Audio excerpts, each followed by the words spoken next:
Hi all. Chemical kinetics എന്ന new ടോപ്പിക്കാണ് നമ്മൾ ഇന്ന് പഠിക്കാൻ പോകുന്നത്. അതൊരു ഇമ്പോർട്ടന്റ് ടോപ്പിക്കാണ്. IIT ജാമിനായാലും ഇനി മുന്നോട്ട് നിങ്ങൾ PGക്ക് പോകുമ്പോഴും അത് കഴിഞ്ഞ് CSER നെറ്റ് എഴുതുമ്പോഴും ഗേറ്റ് എഴുതുമ്പോഴും ഒക്കെ ഓക്കെ. അപ്പോൾ ഈ കെമിക്കൽ കൈനറ്റിക്സിന്റെ നമുക്ക് ബേസിക് ആയിട്ടുള്ള കുറെ കാര്യങ്ങൾ നമ്മൾ +2 പഠിക്കുന്നുണ്ട് കേട്ടോ. കെമിക്കൽ കൈനറ്റിക്സിന്റെ കുറെ കാര്യങ്ങൾ പഠിക്കുന്നുണ്ട്. അപ്പൊ കുഞ്ഞു കുഞ്ഞു കാര്യങ്ങൾ നമ്മളിപ്പോ പറഞ്ഞു പോകുന്നുണ്ട്. ഓക്കെ, നമുക്ക് എന്നാലും ഇമ്പോർട്ടന്റ് ആയിട്ടുള്ള ടോപ്പിക്കിലേക്കായിരിക്കണം കൂടുതൽ ശ്രദ്ധിക്കേണ്ടത്.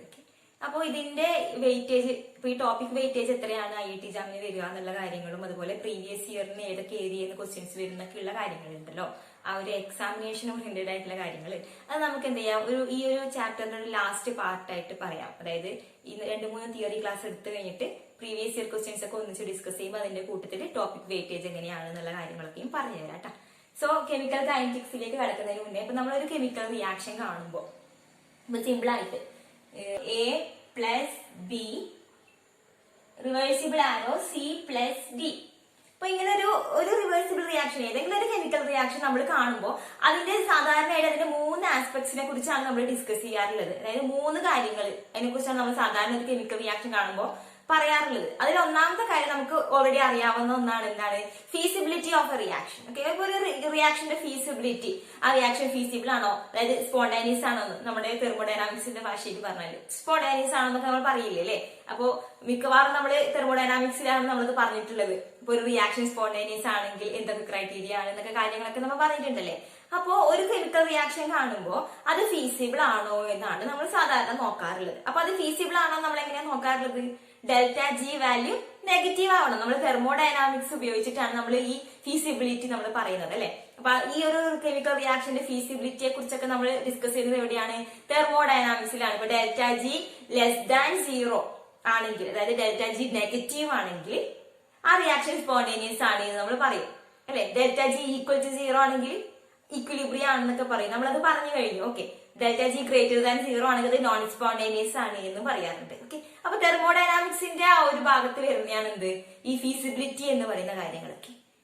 അപ്പൊ ഒന്നാമത്തെ ആസ്പെക്ട് എന്താണ്, ഫീസിബിലിറ്റി. ഇനി രണ്ടാമത്തെ ആസ്പെക്ട് വരുന്നത് extent to which the reaction happens, അതായത് എത്രമാത്രം ആ റിയാക്ഷൻ നടക്കുന്നു, അതായത് എത്ര മാത്രം എക്സ്റ്റെന്റ് ആയിട്ട് അത് നടക്കുന്നു എന്നുള്ള കാര്യങ്ങൾ പറയാറുള്ളത്. ഇക്വിലിബ്രിയം എന്ന ആ ഒരു ഏരിയയാണ് വരുന്നത്. ഇക്വിലിബ്രിയം അല്ലെ, ഇക്വിലിബ്രിയത്തിലാണ്, കെമിക്കൽ ഇക്വിലിബ്രിയത്തിലാണ് ആ കാര്യങ്ങൾ പറയുന്നത്. നമ്മൾ കെമിക്കൽ ഇക്വിലിബ്രിയം എന്നൊരു ടോപ്പിക് പഠിക്കണം അത്രേ. അതുകൊണ്ട് കൂടുതലായിട്ട് നിങ്ങൾക്ക് പറഞ്ഞാലും മനസ്സിലാവില്ലായിരിക്കും ചിലപ്പോൾ. ഓക്കെ, അപ്പൊ സാധാരണ നമ്മളിപ്പോ ഒരു കാറ്റലിസ്റ്റ് ഇട്ട് കഴിഞ്ഞാൽ ആ റിയാക്ഷൻ ഫോർവേഡ് ആണോ ബാക്ക്വേർഡ് ആണോ അങ്ങനെയുള്ള കാര്യങ്ങളൊക്കെ ഉണ്ടല്ലോ. ലേശാക്കിലെ പ്രിൻസിപ്പിൾ അതൊക്കെ വരുന്നത് എവിടെയാണ്, കെമിക്കൽ ഇക്വിലിബ്രിയത്തിന്റെ ആ ഒരു ഏരിയയിലാണ് വരുന്നത്. ഓക്കെ, അപ്പൊ ഒരു റിയാക്ഷൻ എത്രമാത്രം നടക്കും അങ്ങനെയുള്ള കാര്യങ്ങളൊക്കെ ഉണ്ടല്ലോ, അതായത് ഫോർവേഡ് ബാക്ക്വേർഡ് റിയാക്ഷൻസ് അങ്ങനെയുള്ള കാര്യങ്ങളൊക്കെ ഡിസ്കസ് ചെയ്യുന്നത് ഈ കെമിക്കൽ ഇക്വിലിബ്രിയം എന്നൊരു പോർഷനിലാണ്. ഓക്കെ, അപ്പൊ അത് നമ്മൾ ആ ഒരു പോർഷൻ പറയാത്തത് കൊണ്ട് നമുക്ക് ഇപ്പൊ കൂടുതലായിട്ട് അതിലേക്ക് പോകും വേണ്ട. ഓക്കെ, നെക്സ്റ്റ് മൂന്നാമത്തെ ഒരു ആസ്പെക്ട് എന്ന് പറയുന്നത് ഈ റിയാക്ഷൻ എത്രമാത്രം സ്പീഡിൽ നടക്കും എന്നുള്ളത്. അതായത് എത്രമാത്രം പെട്ടെന്ന് ഈ റിയാക്ടൻസ്, ഇതിന് നമ്മൾ റിയാക്ടൻസ് ഇതിന് നമ്മൾ പ്രൊഡക്ട്സ് എന്നല്ലേ പറയുക. അപ്പൊ എത്രമാത്രം സ്പീഡിൽ റിയാക്ടന്റ് റിയാക്ട് ചെയ്തിട്ട് പ്രൊഡക്റ്റ് ആയി മാറും, എത്രമാത്രം സ്പീഡിൽ ഇത് നടക്കും ഈ റിയാക്ഷൻ, ആ ഒരു സ്പീഡിനെ കുറിച്ചിട്ട്. അതായത് നമ്മുടെ കെമിസ്ട്രിയിൽ അതിന് എന്താ പറയുക, സ്പീഡ് എന്നുള്ളത് മാറ്റിട്ട് നമ്മൾ റേറ്റ് എന്ന് പറയും അല്ലെ. അപ്പൊ ഒരു റിയാക്ഷന്റെ റേറ്റ് എത്രമാത്രം ഉണ്ട് എന്ന് പറയുന്നതിനാണ്, അതിനെ കുറിച്ചുള്ള ഒരു സ്റ്റഡിയാണ് ഇത് ശരിക്കും പറഞ്ഞാല് കെമിക്കൽ കൈനറ്റിക്സ് എന്ന് പറയുന്നത്. ഓക്കെ, അപ്പൊ ഞാൻ പറഞ്ഞു വരുന്നത്, സാധാരണ ഒരു കെമിക്കൽ റിയാക്ഷൻ കിട്ടിക്കഴിഞ്ഞാൽ അതിന്റെ 3 ആസ്പെക്ട്സിനെ കുറിച്ച് നമ്മൾ ഡിസ്കസ് ചെയ്യും. അത് ഫീസിബിൾ ആണോ എന്ന് നോക്കും, അതുപോലെ അതിന്റെ എക്സ്റ്റെന്റ്, ആ റിയാക്ഷൻ എത്രമാത്രം നടക്കും, ഫോർവേഡ്നെസ്സും ബാക്ക്വേർഡ് ആയിട്ടുള്ള റിയാക്ഷൻസും അതിനൊക്കെ കുറിച്ചുള്ള കാര്യങ്ങളൊക്കെയും. ഓക്കെ, ഏതൊക്കെ ഫാക്ടേഴ്സ് ഡിപ്പെൻഡ് ചെയ്തിട്ട് ഈ റിയാക്ഷൻസ് നടക്കും എന്നുള്ള കാര്യങ്ങളൊക്കെയും സെക്കൻഡ് ആസ്പെക്ട് ആയിട്ട് നമുക്ക് പറയാം. മൂന്നാമത്തെ ആസ്പെക്ട് എന്ന് പറയുന്നത് എന്താണ്, സാധാരണ നമ്മൾ സ്പീഡ് എത്രയാണ്, എത്രമാത്രം സ്പീഡിൽ ആ റിയാക്ഷൻ നടക്കുന്നുള്ളത്. ഓക്കെ, നമുക്ക് അതാണ് ഏറ്റവും ഇമ്പോർട്ടന്റ്. എത്രമാത്രം വേഗത്തിൽ റിയാക്ഷൻ കിട്ടും അല്ലെ, എത്രമാത്രം വേഗത്തിൽ ആ റിയാക്ഷന്റെ പ്രോഡക്റ്റ് നമ്മുടെ കയ്യിൽ കിട്ടുന്നൊക്കെ ഉള്ളതാണ്. നമ്മളിപ്പോ ലാബിൽ ചെയ്യുമ്പോൾ, നമ്മളിപ്പോ ഒരു ഓർഗാനിക് പ്രിപ്പറേഷൻസ് ഒക്കെ PG ലെവലിലായിരിക്കും അതൊക്കെ ചെയ്യുക. അപ്പൊ നമ്മളൊരു ഓർഗാനിക് പ്രിപ്പറേഷൻ ഒക്കെ ചെയ്യുമ്പോൾ നമുക്ക് മനസ്സിലാവും, ചില ഓർഗാനിക്കിന്റെ പ്രോഡക്റ്റ് കിട്ടണമെങ്കിൽ 5 hours ഒക്കെ നമ്മൾ വെയിറ്റ് ചെയ്യേണ്ടി വരും. 5 hours ഒക്കെ നമ്മൾ ചിലപ്പോൾ കോൾഡ് വാട്ടറിൽ വെക്കോ ഫ്രിഡ്ജിൽ വെക്കോ ഒക്കെയും വേണ്ടി വരും പ്രോഡക്റ്റ് കിട്ടണമെങ്കിൽ. ഓക്കെ, അപ്പോൾ ചില റിയാക്ഷൻസ് പെട്ടെന്ന് നമുക്ക് പ്രോഡക്ട്സ് കിട്ടും, ചില റിയാക്ഷൻസ് കുറച്ചും കൂടി സ്ലോ ആയിട്ടായിരിക്കും. അപ്പൊ അതിന്റെ ആ ഒരു റേറ്റ് എങ്ങനെ വരും എന്നുള്ളത്, ഇപ്പൊ നമ്മള് ഫിസിക്സിലാണെങ്കിൽ അതിന്റെ സ്പീഡ്, അതിന്റെ വെലോസിറ്റി എന്നൊക്കെ പറയും. നമ്മളിപ്പോ കെമിസ്ട്രിയിൽ ആ ഒരു ടേമിന് റേറ്റ്, ഇപ്പൊ rate of A chemical reaction. Okay, അപ്പൊ ആ ഒരു കെമിക്കൽ റിയാക്ഷന്റെ റേറ്റ് എത്രയായിരിക്കും എന്നുള്ളതാണ് അത് നമ്മൾ കെമിക്കൽ കൈനറ്റിക്സ് യൂസ് ചെയ്തിട്ട് പഠിക്കുന്നത്. ഓക്കെ, അപ്പൊ കെമിക്കൽ കൈനറ്റിക്സ് എന്ന് പറഞ്ഞു കഴിഞ്ഞാൽ എന്താണ് നമുക്ക് അറിയേണ്ടത്, അതിന് അതായത് ഒരു റിയാക്ഷന്റെ റേറ്റ് എങ്ങനെയായിരിക്കും, ആ റേറ്റിനെ ഡിപ്പെൻഡ് ചെയ്യുന്ന ഫാക്ടേഴ്സ് എന്തൊക്കെയായിരിക്കും, അതിനൊക്കെ കുറിച്ചുള്ള ഒരു സ്റ്റഡി, അതാണ് എന്ത് കെമിക്കൽ കൈനറ്റിക്സ് എന്ന് പറയുന്നത്. ഓക്കെ, അപ്പൊ ഒരു റിയാക്ഷന്റെ റേറ്റിനെ കുറിച്ചുള്ള സ്റ്റഡി സിമ്പിൾ ആയിട്ട് പറഞ്ഞു കഴിഞ്ഞാൽ അതാണ് കെമിക്കൽ കൈനറ്റിക്സ്. ഓൾറെഡി നമുക്ക് അറിയാം, കാരണം നമ്മൾ പ്ലസ് ടു നല്ല വൃത്തിയിൽ പഠിക്കുന്ന ഒരു ടോപ്പിക്കാണ് കെമിക്കൽ കൈനറ്റിക്സ് എന്ന് പറയുന്നത്. ഓക്കെ, അപ്പൊ ഒരു റിയാക്ഷൻ A+B=C+D അതുപോലെ ഏതെങ്കിലും ഒരു കെമിക്കൽ റിയാക്ഷൻ നമ്മളിപ്പോ നമുക്ക് ചുറ്റുപാടുള്ള കെമിക്കൽ റിയാക്ഷൻസ് നോക്കുവാണെങ്കിൽ ഇപ്പോ ഒരു തക്കാളി എടുക്കുക, ആ തക്കാളി എത്രമാത്രം ദിവസം അത് അങ്ങനെ തന്നെ നിൽക്കും, നല്ല വൃത്തിയിൽ നിൽക്കും. ഇപ്പൊ നമ്മളിപ്പോ ഫ്രിഡ്ജിലൊന്നും വെക്കുന്നില്ല, പുറത്താ വെക്കുന്നത്. അപ്പൊ നമ്മളിപ്പോ ഒരു മാസം കഴിഞ്ഞിട്ട് ആ തക്കാളി എടുത്ത് നോക്കുവാണെങ്കിൽ ആ തക്കാളിന്റെ അവസ്ഥ എന്തായിരിക്കും, ചീഞ്ഞൊരു വിധം ഉണ്ടാവും അല്ലെ. പക്ഷെ എന്നാലും കുറച്ച് ദിവസം ഒരാഴ്ച 1.5 ആഴ്ച എന്തായാലും വൃത്തിയിൽ നിൽക്കൂലേ തക്കാളി, എന്തായാലും നിൽക്കും, അത്രയും ആ ഒരു ഇത് നിൽക്കും. ഫ്രിഡ്ജിൽ വെച്ചാൽ കുറച്ചും കൂടി നിൽക്കും അല്ലെ. അതായത് നമ്മളിപ്പോ ഒരു സെക്കൻഡ് തക്കാളി എടുത്ത് പുറത്ത് വെച്ച് കഴിഞ്ഞാല് ഒരു 2-3 മണിക്കൂർ കഴിയുമ്പോഴേക്കും അത് ചീഞ്ഞു പോകുന്നുണ്ടാ ഇല്ല അല്ലെ, അങ്ങനെ ചീഞ്ഞു പോകുന്നില്ല തക്കാളി. ഓക്കെ, അത് നമ്മൾ ശരിക്കും ഒബ്സർവ് ചെയ്താൽ മതി. അപ്പൊ കുറച്ച് ദിവസം എന്തായാലും ആ തക്കാളി അങ്ങനെ തന്നെ നിൽക്കും, പിന്നെ അതെന്തെങ്കിലും കെമിക്കൽ ചേഞ്ച് ഒക്കെ വരുന്നുള്ളൂ അതിന് അല്ലെ, അതായത് ചീഞ്ഞു പോകുന്നുള്ളൂ അത്. ഓക്കെ, അപ്പോ ആ ഒരു തക്കാളിയിൽ നടക്കുന്ന കെമിക്കൽ റിയാക്ഷൻ, അവിടെ ഒരു കെമിക്കൽ റിയാക്ഷൻ ഇല്ലേ, നമ്മൾ 8ാം ക്ലാസ്സിൽ പഠിക്കുന്നുണ്ട്, ഫിസിക്കൽ ചേഞ്ച് കെമിക്കൽ ചേഞ്ച് എന്നൊക്കെ പറഞ്ഞ് പഠിക്കുന്നുണ്ട്. അപ്പൊ തക്കാളിയൊക്കെ ചീഞ്ഞു പോകുന്നത് എന്താണ്, കെമിക്കൽ ചേഞ്ച് ആണ്, അവിടെ കെമിക്കൽ ചേഞ്ചാണ് നടക്കുന്നത് കേട്ടാ. അപ്പൊ ഈ കെമിക്കൽ ചേഞ്ച് അവിടെ നടക്കുന്നുണ്ട്, അതായത് ഒരു കെമിക്കൽ റിയാക്ഷൻ അവിടെ നടക്കുന്നുണ്ട്. ഓക്കെ, അപ്പൊ ആ കെമിക്കൽ റിയാക്ഷൻ ഫാസ്റ്റ് ആണോ സ്ലോ ആണോ? കെമിക്കൽ റിയാക്ഷൻ സ്ലോ ആണ് അല്ലെ. അതായത് ഫാസ്റ്റ് ആണെങ്കിൽ എന്തായിരിക്കും, നമ്മളത് പുറത്ത് വെച്ച് ഒരു 2-3 സെക്കൻഡ് അല്ലെങ്കിൽ ഒരു 2-3 മണിക്കൂർ കഴിയുമ്പോഴേക്കും ആ തക്കാളി ചീഞ്ഞ് പോവേണ്ടതാണ് റിയാക്ഷൻ ഫാസ്റ്റ് ആണെങ്കിൽ. ഓക്കെ, അതായത് ഇപ്പൊ പുതിയതായിട്ട് ഫ്രഷ് ആയിട്ട് പറിച്ച തക്കാളിയുടെ കേസാണ് പറയുന്നത് കേട്ടോ. അതായത് കടയിൽ കുറെ ദിവസം ഇരുന്ന് കഴിഞ്ഞിട്ട് പിന്നെ വീട്ടിൽ വെച്ച് കഴിയുന്ന തക്കാളിയുടെ കാര്യമല്ല പറയുന്നത്, ഫ്രഷ് ആയിട്ട് നമ്മളൊരു തക്കാളി പറിച്ചു വെച്ചു. ഓക്കെ, അത് നിൽക്കാൻ എന്തായാലും 1-1.5 ആഴ്ച എന്തായാലും വൃത്തിയിൽ നിൽക്കില്ലേ. ഓക്കെ, അപ്പൊ അതെന്ന് വെച്ചാൽ അത്രയും ദിവസം എടുക്കുന്നുണ്ട് അതൊന്ന് ചീഞ്ഞ് പോകാനായിട്ട്. അതായത് അത്രയും സ്ലോ പ്രോസസ് ആണ് നടക്കുന്നത്, സ്ലോ ആയിട്ടാണ് കെമിക്കൽ റിയാക്ഷൻ അവിടെ നടക്കുന്നത്. ഓക്കെ, ഇനി നേരെ മറിച്ചിപ്പോ നമ്മള് ഐസ്, മെൽറ്റിംഗ് ഓഫ് ഐസ് നമ്മൾ എടുക്കുവാണ്. ഇപ്പൊ മെൽറ്റിംഗ് ഓഫ് ഐസ് മെൽറ്റ് ചെയ്യാന്ന് വിചാരിക്കും, നമ്മൾ ഐസ് മെൽറ്റ് ചെയ്യുവാണെങ്കിൽ അവിടെ നടക്കുന്ന ആ ഒരു റിയാക്ഷൻ, അവിടെ ഒരു റിയാക്ഷൻ ഉണ്ടല്ലോ, എന്തായാലും ഐസ് എന്താവുന്നുണ്ട്, വാട്ടറായി മാറുന്ന ആ ഒരു റിയാക്ഷൻ ഉണ്ടല്ലോ. ഓക്കെ, ഒരു equilibrium reaction, ice to water. Okay, അപ്പൊ ഐസ് വാട്ടറായി മാറുന്ന ആ ഒരു റിയാക്ഷന്റെ കേസില് അത് ഫാസ്റ്റ് ആണോ സ്ലോ ആണോ?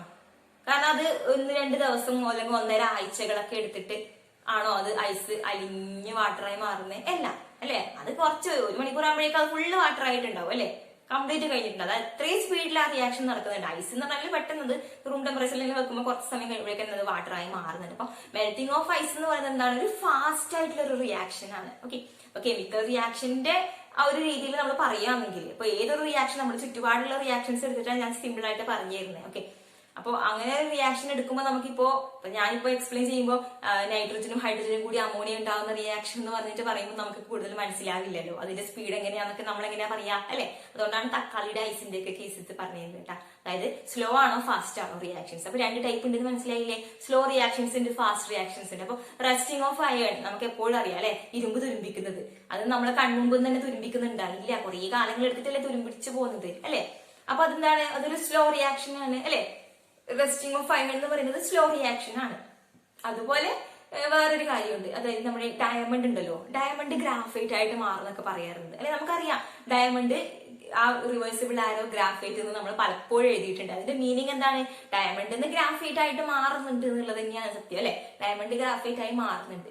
അപ്പൊ നമ്മൾ കാണുന്ന ഡയമണ്ട് കുറച്ച് ദിവസം കഴിയുമ്പോഴേക്കും അത് ഗ്രാഫൈറ്റ് ആയിട്ട് വരും. അപ്പൊ നമ്മുടെ കയ്യിൽ ഒരു ഡയമണ്ട് റിങ്ങോ എന്തെങ്കിലും ഉണ്ടെങ്കിൽ അത് കുറച്ച് ദിവസം കഴിയുമ്പോൾ അത് ഗ്രാഫൈറ്റ് റിംഗ് ആയി മാറുന്നുണ്ടാ ഇല്ല.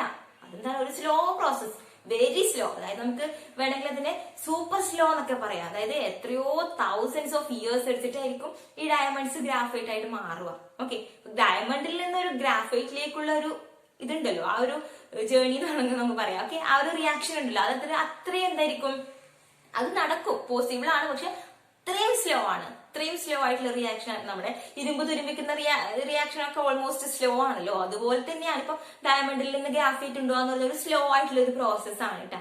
അപ്പൊ അങ്ങനെ ഒരു റിയാക്ഷൻ ഉണ്ട്, ബട്ട് അത് എക്സ്ട്രീംലി സ്ലോ റിയാക്ഷൻസ് ആണ്. ഓക്കെ, സൂപ്പർ സ്ലോ റിയാക്ഷൻസ് ആണ്. ഓക്കെ, അപ്പൊ നമ്മുടെ കയ്യിൽ സൂപ്പർ ഫാസ്റ്റ് ആയിട്ട് പോകുന്ന റിയാക്ഷൻസ് ഉണ്ട്, ആവറേജ് ആയിട്ട് ഫാസ്റ്റ് ആയിട്ട് പോകുന്ന റിയാക്ഷൻസ് ഉണ്ട്, സ്ലോ ആയിട്ട് പോകുന്നുണ്ട്, സൂപ്പർ സ്ലോ ആയിട്ട് പോകുന്ന റിയാക്ഷൻസ്, തൗസൻഡ്സ് ഓഫ് ഇയേഴ്സ് ഒക്കെ എടുത്തിട്ട് നടക്കുന്ന റിയാക്ഷൻസ് വരെയുണ്ട്. ഓക്കെ, അപ്പോഴാണ് നമുക്ക് ഈ കെമിക്കൽ കൈനറ്റിക്സിന്റെ ആവശ്യം അല്ലെ. അതായത് ഒരു റിയാക്ഷൻ എത്രമാത്രം സ്ലോ ആയിട്ട് നടക്കും, എത്രമാത്രം ഫാസ്റ്റ് ആയിട്ട് നടക്കും എന്നൊക്കെ നമ്മൾ അറിയേണ്ടതുണ്ട് അല്ലെ.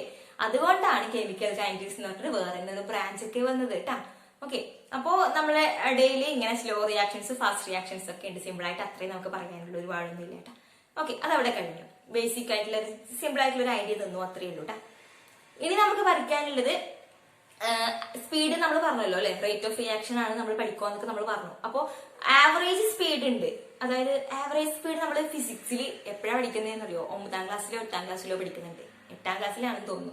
ആവറേജ് സ്പീഡ് നമുക്ക് ഓൾറെഡി അറിയാം എന്താണ്. ഇപ്പൊ ടോട്ടൽ എത്ര ഡിസ്റ്റൻസ് ട്രാവൽ ചെയ്തു ഡിവൈഡഡ് ബൈ ടോട്ടൽ ടൈം, അതിനാണ് നമ്മൾ എന്ത് പറയുന്നത്, ആവറേജ് സ്പീഡ് എന്ന് പറയുന്നത് അല്ലെ. അതായത് എത്രമാത്രം ഡിസ്റ്റൻസ് ട്രാവൽ ചെയ്തിട്ടുണ്ട്, അതിനെ എത്രമാത്രം ടൈം അതിനു വേണ്ടി എടുത്തു എന്നുള്ളതിനെ ഡിവൈഡ് ചെയ്താൽ നമുക്ക് ആവറേജ് സ്പീഡ് കിട്ടും. ഓക്കെ, അപ്പൊ ആവറേജ് സ്പീഡ് എന്ന് പറയുന്നത് നമുക്ക് നമ്മുടെ കെമിക്കൽ റിയാക്ഷനിൽ ഇത് ഉപയോഗിക്കാട്ടെ. അപ്പൊ സാധാരണ ഫിസിക്സിൽ പറയുന്ന കാര്യം ഞാൻ പറഞ്ഞാൽ, ഇപ്പൊ ഒരു കാർ ഉണ്ട് വിചാരിക്കാം.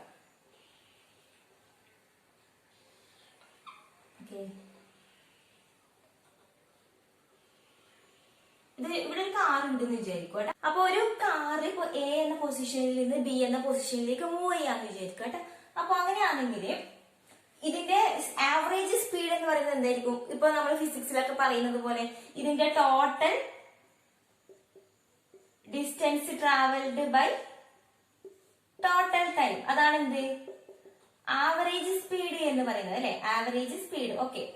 ആവറേജ് സ്പീഡ് എന്ന് പറയുന്നത് total distance travelled by total time. ഇപ്പൊ ഈ കാർ എയിൽ നിന്ന് ബിയിലേക്ക് എത്ര ഡിസ്റ്റൻസ് ട്രാവൽ ചെയ്തു? ഓക്കെ, അത് എങ്ങനെ കണ്ടുപിടിക്കാം നമുക്ക്? ഈ ഡിസ്റ്റൻസ് ഇവിടുന്ന് എത്രയായിരുന്നു ഇനീഷ്യലി, എത്ര ഡിസ്റ്റൻസ്, ഫൈനൽ എത്ര ഡിസ്റ്റൻസ് എന്നുള്ളത് അത് മൈനസ് ചെയ്താൽ നമുക്ക് ഡിസ്റ്റൻസ് കിട്ടും അല്ലെ. പിന്നെ ടൈമോ, ഇനീഷ്യലി എത്രയായിരുന്നു ടൈം, ഫൈനലി എത്രയായിരുന്നു ടൈം. ഓക്കെ, അത് ചെയ്യുമ്പോൾ നമുക്ക് എന്ത് കിട്ടും? ആവറേജ് സ്പീഡ് കിട്ടും അല്ലെ. അങ്ങനെയാണെങ്കിൽ ഇപ്പോൾ നമ്മൾ അതിനെ എങ്ങനെയാ റെപ്രസെന്റ് ചെയ്യാം? Delta x by delta T എന്ന് പറയും. ആവറേജ് സ്പീഡിനെ നമ്മൾ എന്താ പറയാ? Delta x by delta t. അങ്ങനെ പറഞ്ഞാൽ എന്താണ് ശരിക്കും? അതായത് ഇനീഷ്യലി ഇപ്പോ എക്സ് എന്ന് പറഞ്ഞാൽ സാധാരണ നമ്മൾ ഡിസ്റ്റൻസിനെ സൂചിപ്പിക്കുന്നത് വിചാരിക്കും. അപ്പൊ എക്സ് ഈക്വൽ ടു ഇവിടെ ഇനീഷ്യലി എത്രയായിരുന്നു ഡിസ്റ്റൻസ്? ഇപ്പൊ എക്സ് ഈക്വൽ ടു 0 ആണ്. ഇപ്പൊ എക്സ് ഈക്വൽ ടു 5 മീറ്റർ ആണ് എന്ന് വിചാരിക്കാം. ഓക്കെ, 5 കിലോമീറ്റർ ആണെന്ന് വിചാരിക്കാം. ഓക്കെ, സിമ്പിൾ എക്സാമ്പിൾ ആണ്. Next time.